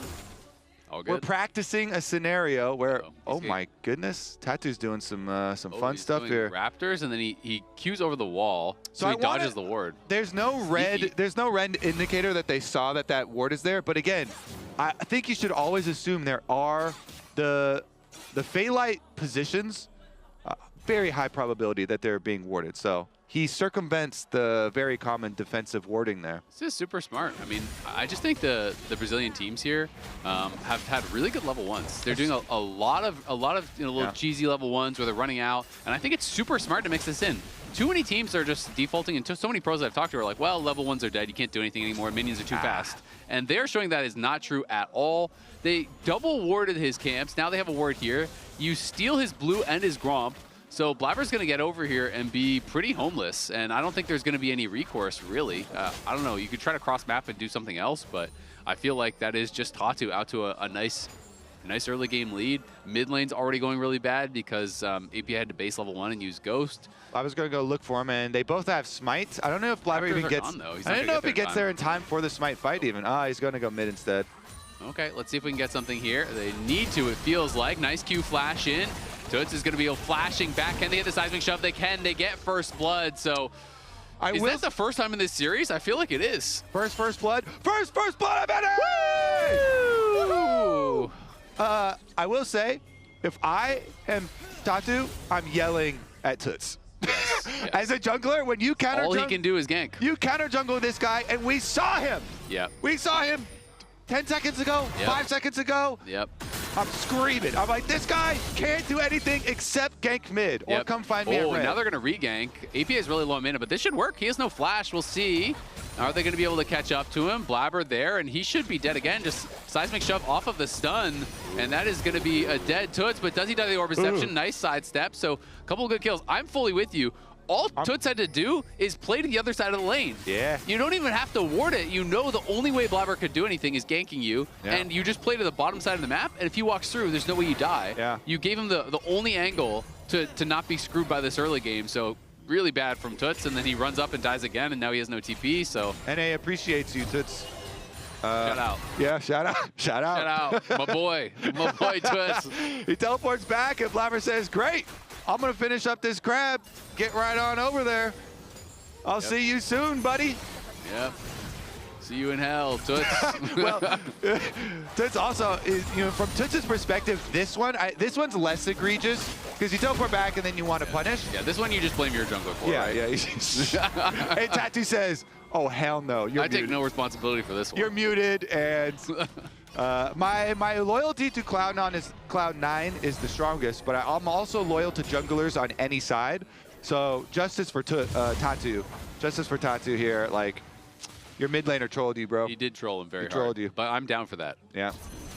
Not only did we get first blood, we got second blood, Kobe. Also, I don't think that's happened either. remember, I bet now is when we're going to start the Cloud9 undefeated run. Yep. For And sure. I've never been wrong Never. with one of my bets. Never, no. Because this is the same bet. It's continuing. You haven't been wrong yet. Yeah. Because you're doubling down every time. Yeah. That's smart. I must be up to like 8 times or Yeah, 16 yeah, times. Yeah. So I'm going to get a big The payout. cash out is going to be crazy on that bet. Holy. Woo. Yeah, that's going to be nice. Nobody's going to see this one coming. All right, well, rest of the game, we got Thanatos on his Renekton. Always feels very comfortable. And honestly, we didn't get to see much of the bottom lane. I wonder if they've No. been doing the combo. I don't know. Maybe not. Probably not. I will say, I honestly don't even care about the drafts anymore because I feel like C9 has just been so bad in the team fights that it's just down to the fight. You have no trust anymore. No. Your trust has been broken. It's been broken. Azale's heart has been shattered. It's been shattered. You got to build that trust back up. Yeah, but I mean that in not even a flamey way. I just mean it in, I just want to see C9 play well, right? And if they play well, then I believe they can win regardless. But right now, draft advantages don't really mean anything because I feel like they're not executing. All right. We also never even touched on it. Thanatos is playing Ignite Renekton, by the way. Yeah, he's going to come ignite somebody right now. All right, JoJo is here first, though. They have the extra members. C9 and 3v4, they're going to go in for it here, trying to actually burst down Tatu. They are able to do it. Flash over the walls. The dominance still ticking. Vulcan now arrives. Gigo flashes to follow. The Needlework is just going to get headbutt back. APA is here. Now JoJo's in trouble. It's a double for Thanatos. We interrupt the recall from Toots. Surely Cloud9 can't throw this game, right, Kobe? Tell me now. Don't lie to me, Kobe. They're building you back up. They're building you back up, buddy. Okay. Just when you thought you were out, they pull you back in. It's when you least expect it. I told you. All Cloud9. Yeah, baby. All day from now. From now. All day in the games that they win. Oh, my goodness. I mean... That was honestly kind of crazy stuff from FURIA going headfirst into it. I liked it. Zehen, as you know, this champion it takes a long time to stack up your passive. So especially early game, we talked about the stun lock from Renekton Sejuani. It's there, and they pull it off really nicely. Thanatos flashes to buy time. So once Vulcan is able to arrive, he sees the combo here, stacks up his E stun, so then he can just Q flash on both of them, hit the E stun. They pick up the Ari kill as well. Vulcan kind of smurfing once again. You know what my takeaway here? We need more. we need more Canadians. Did you see our reaction though? That was us. That was us. The whole tournament For 7 games in a row. The whole tournament. How does it feel, buddy? Well, we just saw how it feels. Yeah. Not good. They're just like us for real. Yeah, they're just like us. Except they're not, because they're still gonna be 7-1 even if we win this game. We are just like them for like 2 minutes. Yeah, they're just like us for small doses. Yeah, they're tiny. For tiny amounts of time. All right, well, Dragon. Have we ever gotten a dragon before? Question. Yes, we have. Thanks for answering. How many dragons have we leashed for the enemy team? Probably more than we've taken for ourselves. Yeah, definitely. So? Definitely more. Generosity. One of the cornerstones of the Cloud9 League of Legends team. Be generous and be grateful for all the little things that you do have. Yeah. Appreciation. I'm grateful for APA. Wait a second. That was a quick lens. Ooh. Nice little sidestep there. I like the dodge too because then Toots uses his ult to reposition and APA is like, okay, fine, I just dodge the other way. Yep. But APA Talia, we've been saying for years, his best non-Ziggs champion, and he's got all the 3 kills. Best non-Ziggs. Best non-Ziggs champion he's got, and he's got a lot of the early money. So this dragon, we're not leashing for them because Zahungle is topside. Yeah, Zungle doesn't want it. It's like when you're like, yeah, Kobe, I got some, I don't know, extra cookies in my house that I baked. We want some? I'm still offering it to you, but you're not going to come over. Hell no, I don't want those. Whoa, I'm a good baker. What's up with that? Honestly, I think you probably are because I saw you baked like a cake or something recently. Yeah, for Joanne. A little picture. That looked kind of good. Yeah, it was good. Yeah, little I was just joking there because cream cake. I thought that you were so confident in your baking skills that I could take it. Oh, yeah, that you can take it. Yeah. I will be crying myself to sleep tonight. So I hope you can live with that. Well, I told Joanne ahead of time I was going to do this and to be ready to console you. So she'll be ready to console you. So she'll be locked in. Yeah. She's got you. I appreciate that. Just like Cloud9's got you this game, you know? They got me. They're good for one. Good for one. Been feeling a little down, buddy? Yeah. All you need? No. Couple kills. Maybe 5 kills? 5 kills. 5 kills on a dragon. We don't ask for much. Yeah, I don't ask for much. Make it 20 though. Yeah. But before you start feeling confident. And a reverse sweep. Yeah. That's what we want. Okay. Next thing on our list of wants, our Christmas list, or our to not get picked off. Our March list. That's what I want. Yeah. Sven to not get picked off, and also to have a clean dragon fight where we set up and we're ready for the enemy's approach, and we handle it accordingly. That hasn't happened yet. It hasn't happened yet, but we have a big gold lead. And if you're enjoying this rivalry between us and Brazil, guess what? You're going to Yeah. get more at first stand. Exactly. And this one doesn't really matter, you know? We're just going to Practice. It's practice. It's tournament. practice. It's practice match. Why are you getting so cocky about a practice match? First stand. That's where the real matches are played. That's where everything will be decided. Unless we lose, in which case, practice. Yeah. Well, that one, it's hard to argue practice because this one, the reward for this tournament is literal more practice. Yeah, but if you think about it, if you win in a tournament, you go further, which gives you more games, which is really just practice. True. World Honestly, Championship, reward, practice. life is really, you're born, you practice, you die. Yeah. So right now, we're practicing. That's We're not all- dead yet. That's all We're it still is. alive. Ooh, that charm barely misses. I like that. That's the practice paying off. APAs, little slide to the side. Yeah. They're looking good for us, honestly. All right, well, I like how we're not even pretending we can hurt him. He gets we are comboed and pretending. We're using our gravitum gun on him. That's He- pretending for sure. he gets comboed, and then Sven's like, you know what, brother? I'm going to hit the minion. Blabber's watching. He is watching. I'm hovering. You guys got any plays you're cooking up? Nope. Don't think so. No, sir. But I'm watching in case you do. He's Don't staring even him think down. about setting up for our crab. Oh, yeah. Vulcan's got a Oh, they're plan. thinking Here we too go. much. All right, here we go. Vulcan's going to start it up. He pops the Spellbook Ghost. As Thanatos is going to get froze on, we do have the Senna ult coming through. It's not going to matter. 4v1. APA is not even using it. APA is still hiding, so maybe he's expecting the kind of extended play here. Yeah, yeah. They were looking for the defense, where the defense was coming Yeah. from. All right, well, Save combo. Blast Cone is just going to knock them away. We'll be able to get the dive off Maybe pretty not gonna easily. go back from mid lane like that. That waves is dead. He's gonna help with the crab. Okay. Just going to give that up. We get the crab. He's jungle focused. Uh-oh. Try to dodge and Hurts.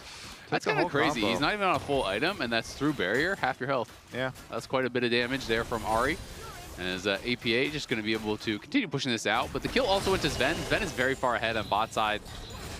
I mean, this is looking like everything is going our way. Top side, big advantage. Early Bottom side. Eclipse. Look at that gank. I see it. Oh, he's behind him. Ayu could be in some trouble. He does not have his flash, so he's really got nowhere to go. Will take a while to knock him down, but surely they're going to get the kill. Should be able to give it to Sven as well. Sven gets another one. C9 playing their best game yet by far. Up 3K here at 12 minutes. And the comp scales quite well too, so we'll see if they can make it work. Vulcan. Honestly, yeah, Vulcan's been the best player overall, I feel like, By for the far. team at the tournament. And so I feel, it makes me feel comfortable when he's on an engaged champ. Feel cozy in his Yeah, arms. Exactly. Yeah, He's got a big, just safe. big old cow hug. People talk about bear hugs all the time, but Vulcan's got a really good cow hug. Have you seen those like really shaggy cows? That, Yes! Those are kind of cute. Are you talking about a yak? Or Are an they actual yaks? cow that's really shaggy? Maybe 'Cause I a was- yak is kind of like a shaggy cow.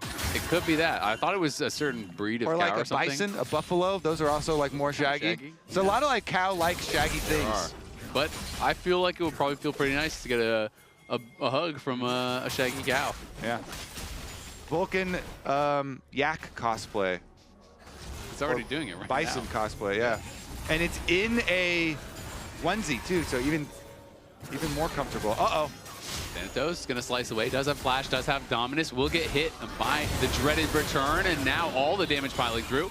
Will be forced to flash. Hit by the root there from Senna, but the question is, can he stay around to clear out the wave? This is really risky. He's gonna pop dominance, try to slice in, clear out the wave, and will be able to do so as APA and Vulcan zoning Goods away, who's gonna actually TP up towards top side to try to look for a cross map play. Yeah, they just want to kill Thanatos again. They're literally sending everyone. That is a big investment. Even Scion's going to go up there. Yeah, They're going to put 5 top. They're 5 top while we're taking Dragon and bottom. Yeah, I mean, Well, I guess they they just reset think Gwen. they can't contest, but this this wave is gonna get cleared out for sure here from Thanatos. Question, can he survive afterwards? Last minion is already gone. The charm does land. They're gonna try to go in on the Thanatos. Senna all coming out. Grim Deliverance. They still haven't killed him. Tries to get back. Does get shut down by Tatu at the tower. Took them a lot of time though to do. Yeah, With quite a bit of damage down. Because Scion's so tanky, they just sent him back mid, actually. So, you know, they sent Gwen back. They sent him back mid. They did still give up extra on bottom side, but they killed Thanatos. Looking for Toots. He may have to flash the ulti. He does do so, but right into the combo. Do they have the damage to finish him off? They absolutely do. And C9 APA's get there one too. back.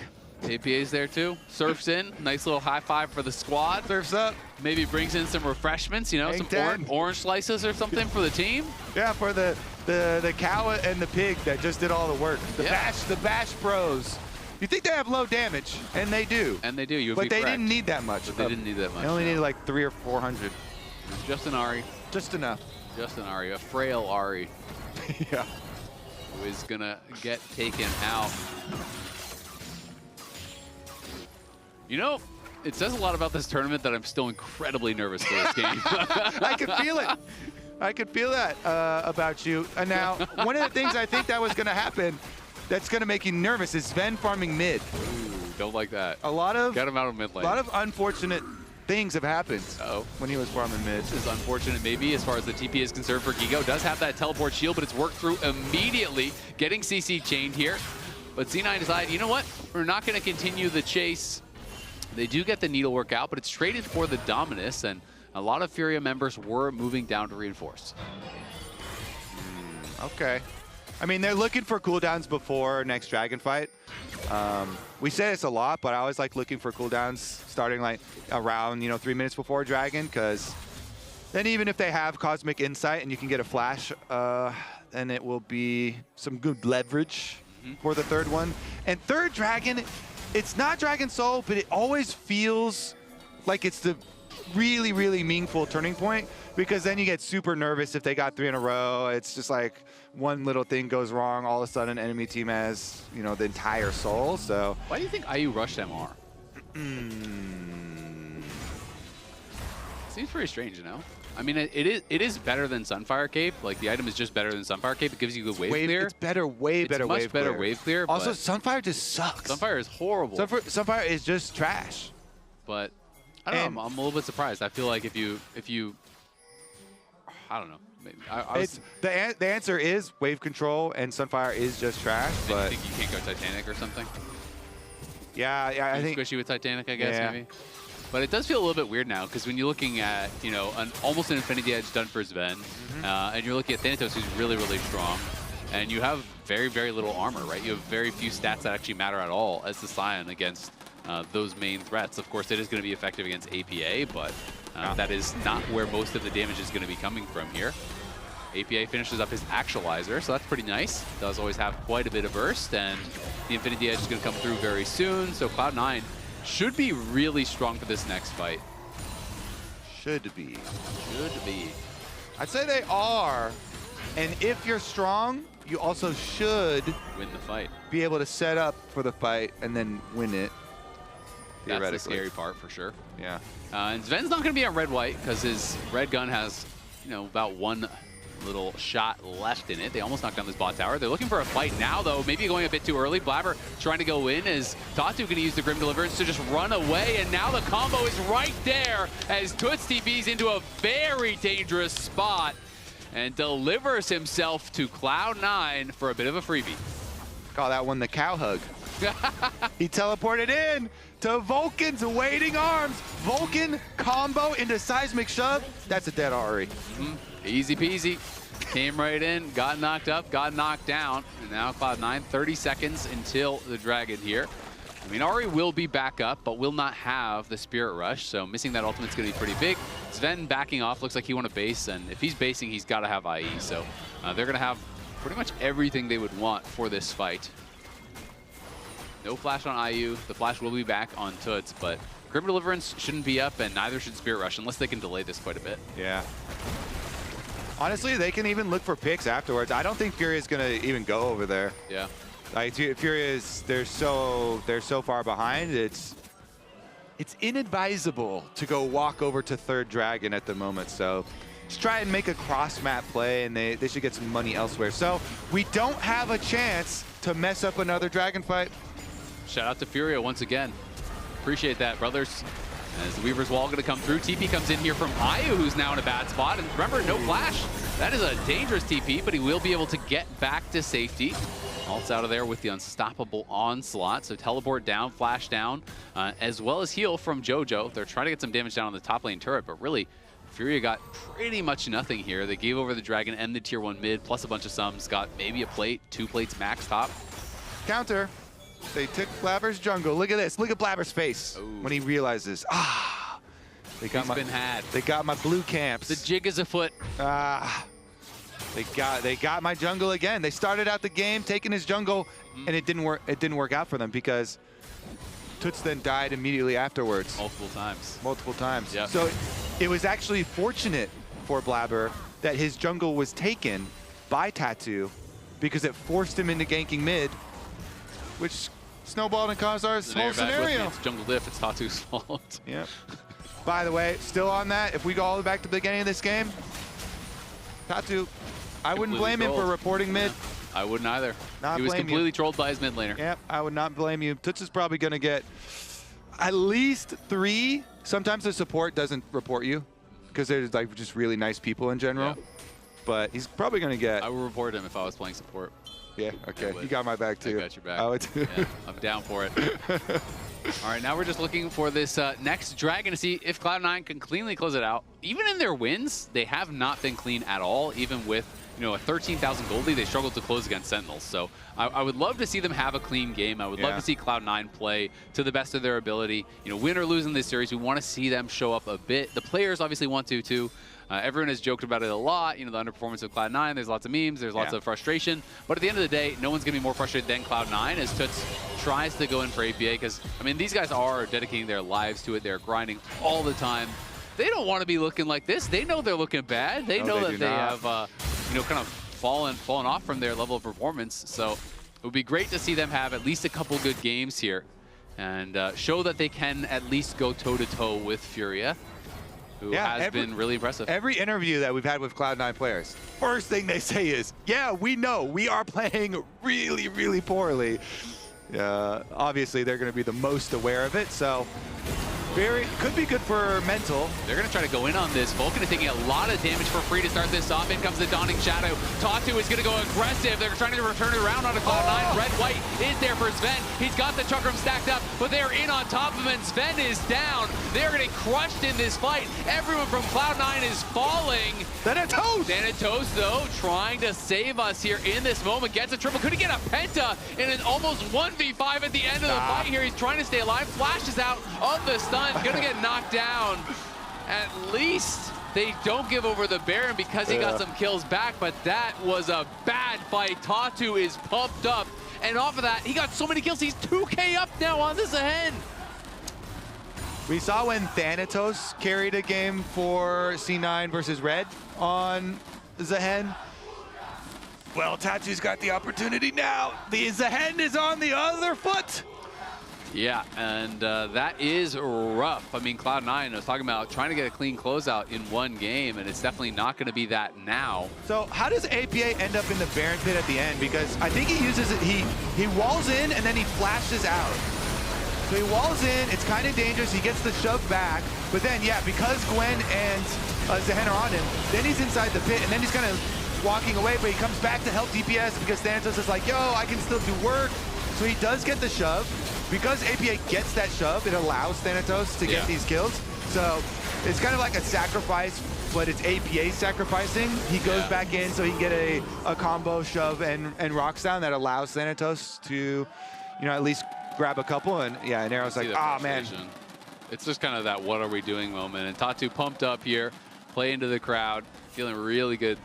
I mean, if you can pull off a comeback like this, and the gold lead is basically gone. So now it is down to this dragon fight. C9, from a much more even position, will have to actually execute at this fight, but they are missing a lot of key summoners. There's no flash here on Sven. APA has spellbooked over towards Ghost, so he's missing his flash. Basically, everyone on C9 has no flash, and they're actually on the Baron here, trying to threaten a trade. Baron for Soul, never great, but still 15 seconds until that does spawn, and FURIA trying to get over there. Cloud9, they got to clean it up. They got way too confident there going in, and Vulcan was way ahead of the team. And they're just right back into the pit now. We have 2 blue trinkets, and Thanatos just Scryer's bloomed over there. I mean, surely they cannot do this in our face. This seems so illegal here. No. Vulcan is ghosting over. They are going to push them back out of the pit. They clear out the pink ward, drop one of their own. And now the recalls are going to be pretty late from FURIA. Gigo's going to be going back to base. He does have his TP, though. But Cloud9, yeah, they should be on this dragon. Face check, we'll face see. check. They're looking. IU's going to be the one to face check, though. That is a very tanky we have sign. to fight. Get off Thantos dragon. is split, and the team is very split as well. Vulcan in the midst of everyone. Kiko's just going aggressive in on APA. APA is low already. Toots is going to have his charm block go by Blabber. As in goes Thanatos. He bursts down Toots, and Vulcan is still alive. Sven and APA still DPSing. IU's going to flash forward. Vulcan is knocked down. The steal comes in from Tatu. Sven, though, trying to get more. Has the Chakram stacked up, and C9 want to look for a fight here. Blabber takes a massive chunk of damage, though, from Gigo, as Tatu trying to get that passive stacked up. Sven needs to get involved, but he's just not in the middle of the fight at all. They are low, but C9 are not hitting whatsoever, and they have lost the fight again. They have lost the dragon again.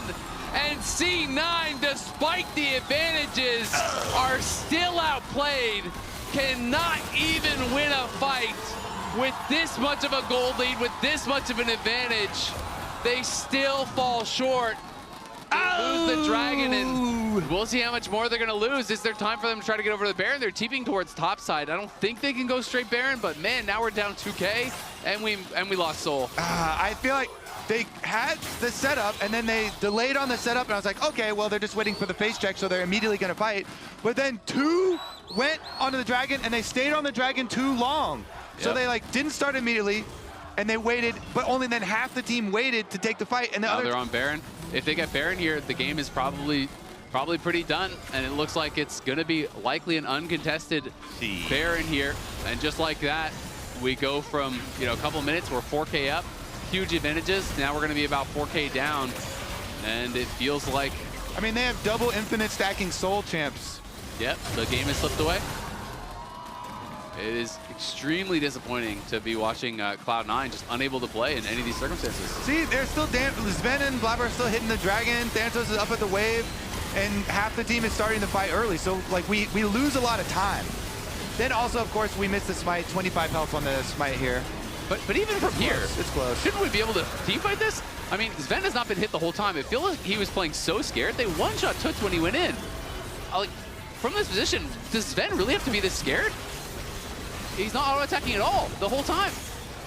Like, you don't have Flash, I get it, but you have Ghost, and it's not like they have Ahri. They don't have a champ that can just completely one-shot you. I feel like he played that so scared. He was barely hitting at all. And C9 just feel completely disjointed, and Tatu super pumped up, taking off the headset, big fist pump, steals the dragon, and what can you say? I mean, you can say Tatu is our father. He deserves that. He stacks up the Zehen. Like, the reason why it's so good to have a long fight like that, he gets the first part of the fight, stacks up his passive. Then it's this immortal Zehen with passive stacked and a revive and all the extra AD and Conqueror stacked up, and then they run through. And yes, Sven is off on the side, like putting the turret by the Scion and like green Q. But not even autoing the Scion, who had 20% health. And no threat. But meanwhile, you've got this unstoppable god of war, the Zehen, with the fully stacked passive, charging you down. Yep, well, despite the early lead, we are now down 4K. They have the Baron, and they're looking to push. I mean, Cloud9 obviously still have a chance, but it's hard to believe based on how they've been playing so far. When you can't even scrape together a fight when you're so far ahead, it's going to be really tough to do it when you're this far behind. Sven does have the LDR. Death Cap almost done for APA, but you're looking over on the other side, and IU's really tanky now. The Senna has over 100 stacks at this point, so has stacked really, really well. And Zehen is Giga fed. The Ignite Renekton is now behind the Gwen, and that's a 3-item Gwen, so their threat is really, really high. The biggest thing that I would hope that they would take away from this tournament and all these games, it would be like, we just at least need everybody to have the game plan of our dragon fight beforehand. This is something that we were talking about while they were like 3,000-4,000 gold ahead. Yeah. And it just looked like, obviously I don't have the we didn't have the comms for this one, but it looked like they weren't thinking, not on the same page they weren't at all. thinking that the same thing was gonna happen. And then you listen in onto like Lion with Inspired Shot Calling, legit 30 seconds before they're even at the river by Dragon. We're gonna do this. I'm gonna prep Q. We're gonna turn on this guy. This. You go, wait this.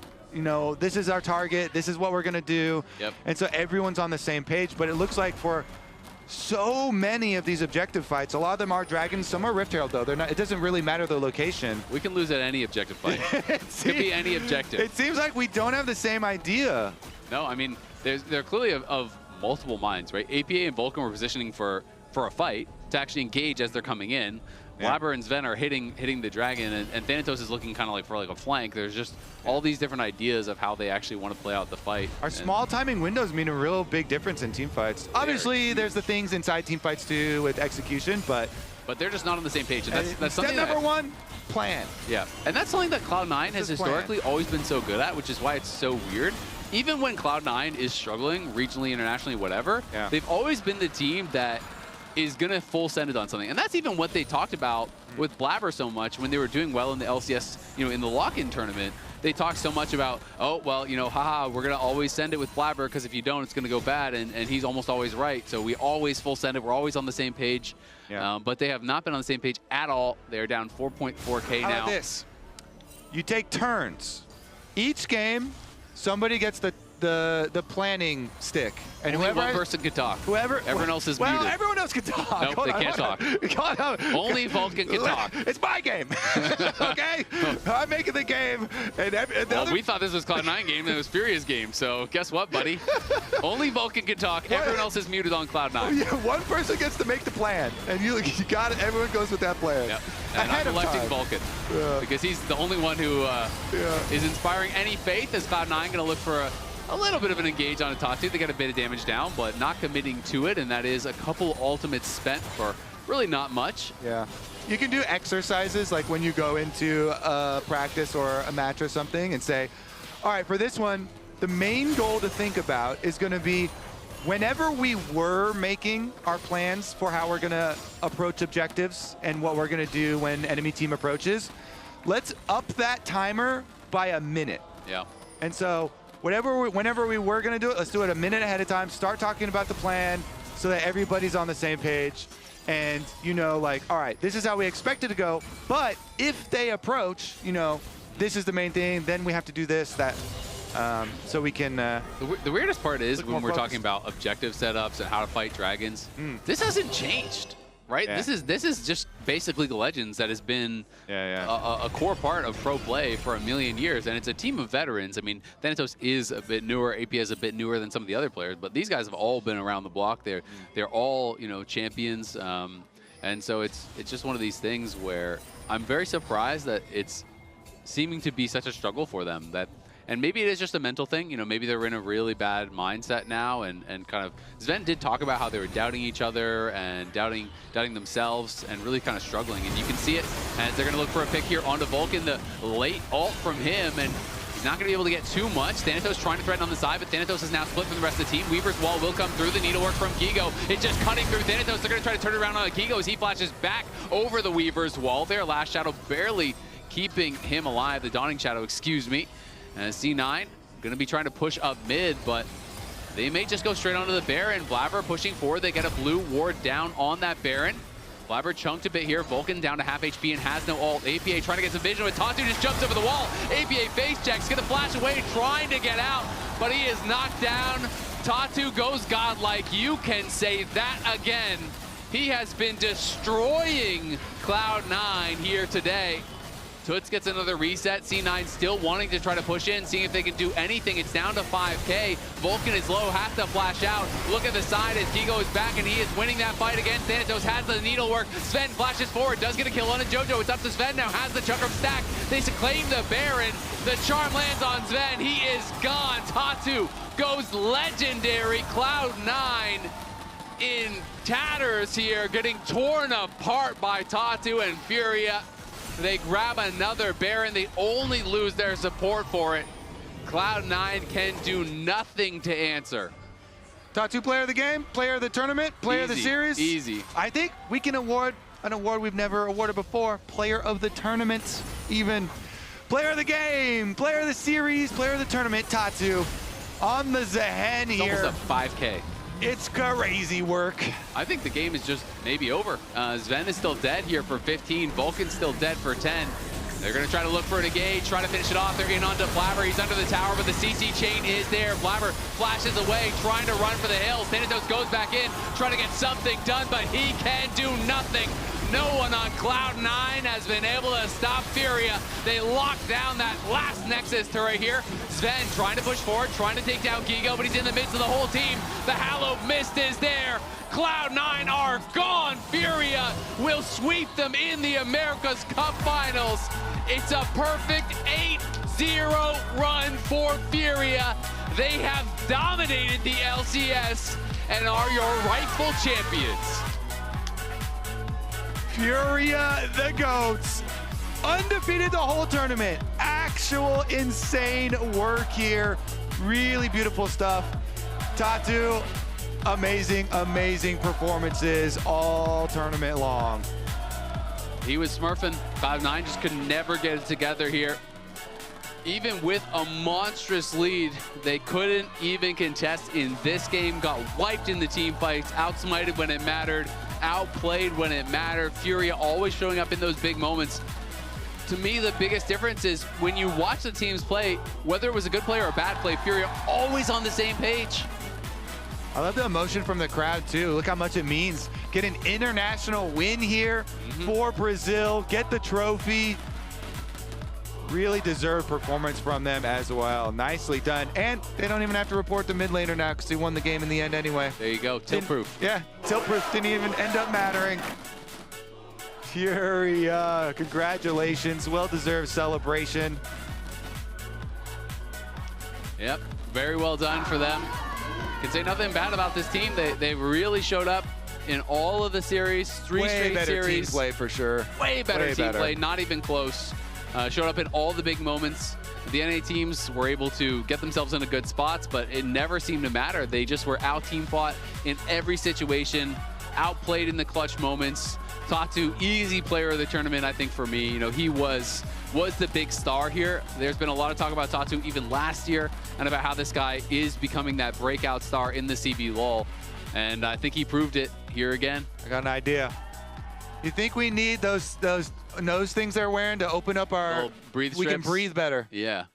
Yeah, I think We were need, suffocating. let's get our teams on that. Yeah. We need to get on that quick. That's looking like a good strategy. More oxygen to the brain. That'll help. Open those nostrils up. Can't hurt. Oh, I think we might actually get an interview with Tatu. Yeah, we might. That'd be sick. We can talk to us about how he Blasted us. smacked us So upside the head. did you see? So I did a replay after the second game when Tatu was playing Xin, and I wasn't even going to look for this because it didn't show on during the game and it didn't show during the in-game replay. But I found the one where, oh, I'm hearing the interview. Yep. Okay, we're waiting for the English interview, so I guess this is the one for Portuguese fans. Nice, we get a little preview. A little Portuguese. And but anyways, I found it was even a cooler replay than I thought because the replay the observer showed was Tatu waiting in the brush and waiting until Blabber walked by and left an opening to gank APA.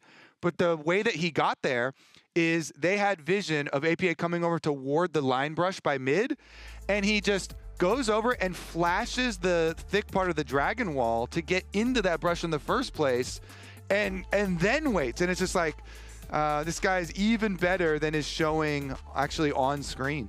yeah, I mean, he is crushing it. 14, 4, and 23. He was pumping out the damage in all 3 games, really performed well. Even when put into bad spots, it just didn't seem to matter. They always are able to kind of fight their way out of it. They're always able to find that angle to punish Cloud9.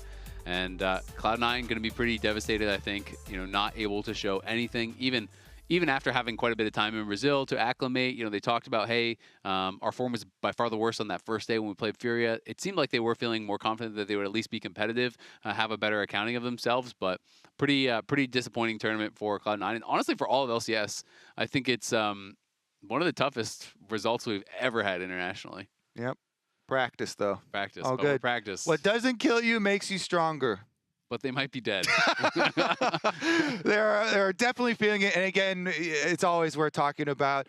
Don't like harass the players or anything. No. They feel the most bad by far about their more. performances. So if anything, try and send some support now because they do need that. They're definitely not feeling good. Yeah. Hopefully they can focus on the practice and focus on getting stronger and coming back for the LCS, Yes, sir. baby. Yep, we know that Cloud9 can play a lot better than they showed here at the America's Cup, and we're hoping that they're going to be able to get back in form for Spring Split, where they will have to be in form if they want to challenge Lion, who is, of course, going to be our first stand representative. They're also going to be playing Loud, which is pretty exciting, the #1 seed from the CBLOL, and obviously, first stand is a big deal. That is, you know, that international tournament. This was kind of a fun side event where we got our butts whooped, but we're hoping that Lion will do well at first stand against Loud, and then we'll see if C9 can bounce back after a really tough end to their lock-in and a really tough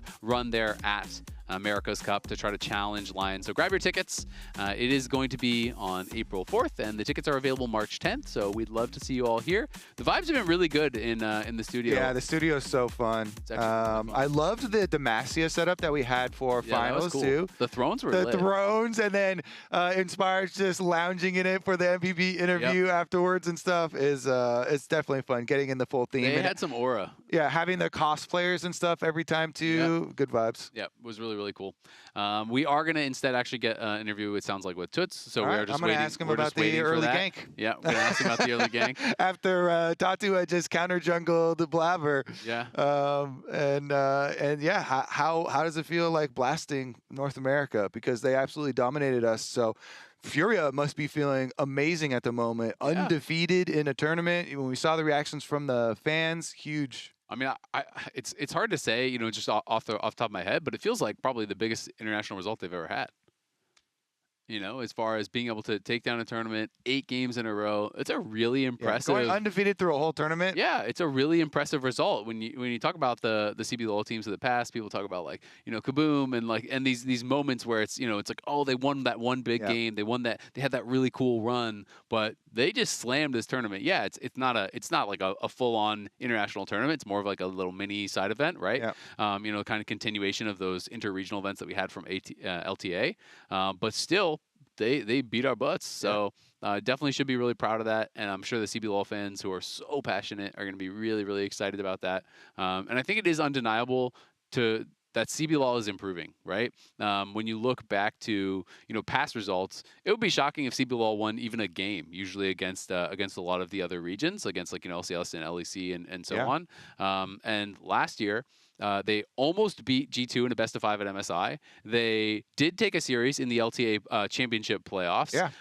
You know, they did improve a lot throughout the year, and here we got our butts beat by FURIA. At the start of the year, we went down to Brazil and we smacked them. We only dropped 1 game, won all 4 series, but they got better throughout the year, challenged EU, you know, have 1 series against us now, and here they beat us. So we'll see how Loud is going to do at first stand, because that's kind of exciting too. That's always the coolest thing to see, you know, hard work result in improvement, and seeing it rewarded here, and seeing all the passion that they have for the game resulting in much improved, you know, results. So really nice performances and improvements so far. Okay, yeah, he just arrived. All right, so we are getting Toots. Yeah, so we can ask him about the early gank, but also overall about how it's felt in this tournament, and how far he feels like the team has come. Yeah, absolutely. I mean, it is kind of crazy. They're the 3rd seed, right? You know, they Red was the team that was beating them, but they really outperformed here. Really impressive. I think we have Toots now here on the line. Can you hear us, buddy? Yeah, I can. Congratulations, man. You guys just went undefeated in America's Cup. You beat our asses. You blasted us. Could you not have given us at least 1 game? Come on, man. Well, sorry, can you turn the volume up a bit? Because it's really loud out here. Oh, Yeah, okay. We'll try to get that we adjusted. can hear the fans being really loud too, as well. How did you feel? You know, how do you feel? You guys went 8-0. You're America's Cup champions. This is a huge result for CBLOL. You smacked Cloud9 twice. You swept Sentinels. This is a big moment. How does it feel? Yeah. It feels great, man. I think, of course, this Riot game was a bit of a lot of misfortunes happening, but anyways, we managed to come back. We always trust that even if when we're behind, we're still a very resilient team. So yeah, it feels great to win those kind of games as well. And yeah, it felt great to go undefeated, because CBLOL Cup definitely left us with a bit of a bitter taste. So it's good to win this right now, especially undefeated. Yeah, I want to ask you, what do you feel like have been the improvements for your team from CBLOL Cup to this tournament? Because, like you said, even in the games where you guys got behind, you still had a clear game plan of how to attack the objectives and how to approach them. Yeah.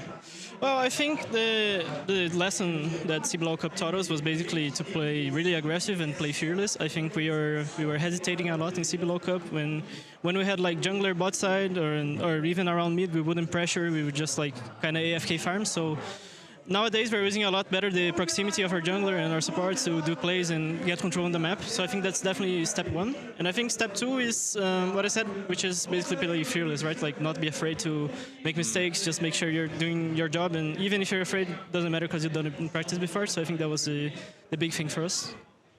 Yeah, that makes a lot of sense. It's interesting that you mentioned playing fearless because Sven and a lot of the NA players had mentioned that they felt like they were playing with a lot of fear of making mistakes and not playing confidently when they had advantages. What did you see from C9 and Sentinels that you thought, you know, they were necessarily doing wrong? Because I think a lot of people were surprised that they couldn't at least compete with you guys. Obviously, they beat RED Canids, but you guys just looked like you were on a complete different level.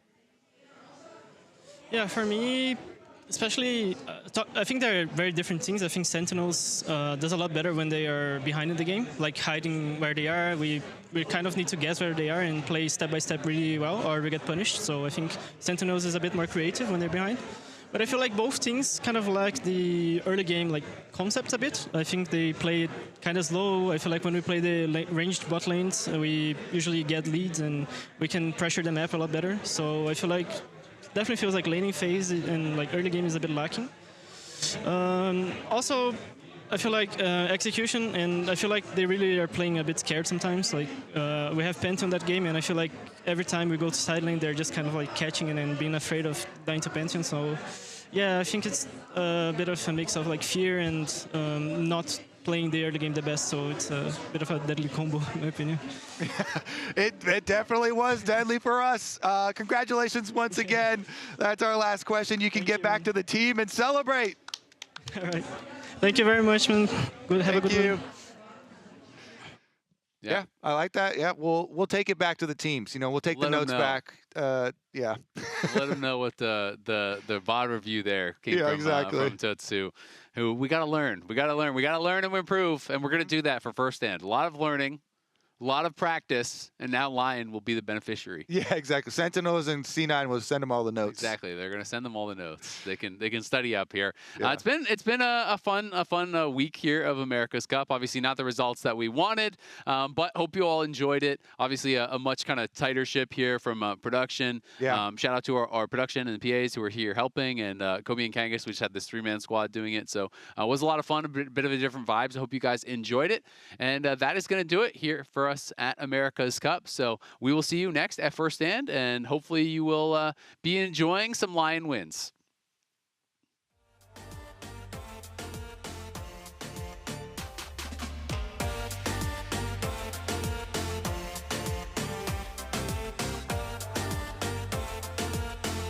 But C9 have an opportunity at revenge.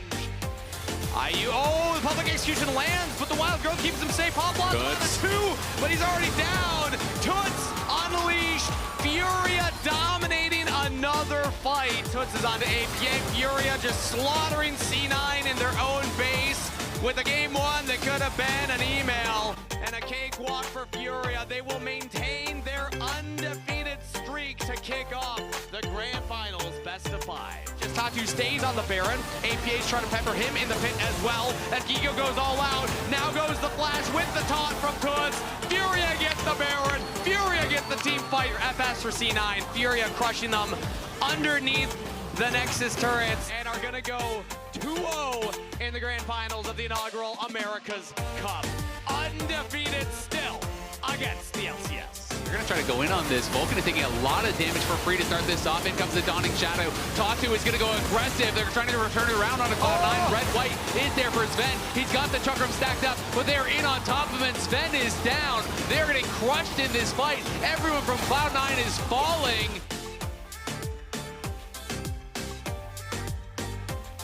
Cloud9 are gone. Furia will sweep them in the America's Cup Finals.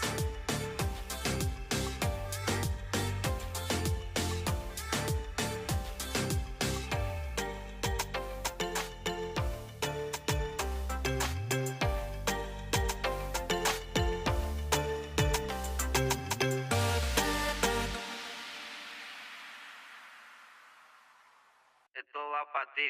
Mueve que este ritmo te pega, mueve que este ritmo te pega, mueve que este ritmo te pega, mueve que este ritmo te pega, mueve que este ritmo te gusta, mueve que este ritmo te gusta, mami, mueve que este ritmo te gusta, mueve que este ritmo te gusta, mami. Ya no sé qué hacer contigo, cuando tú me bailas yo me pongo, ya no sé qué hacer contigo, vamos a darle mami yo te sigo, ya no sé qué hacer contigo, tú me desesperas con tu baile, ya no sé qué hacer contigo, el ángel de mi vida eres solo tú. Muévelo, muévelo, muévelo, muévelo, muévelo, muévelo, muévelo, muévelo, muévelo, muévelo, muévelo, muévelo, muévelo. 1, 2, 3, ey, vamos para adelante.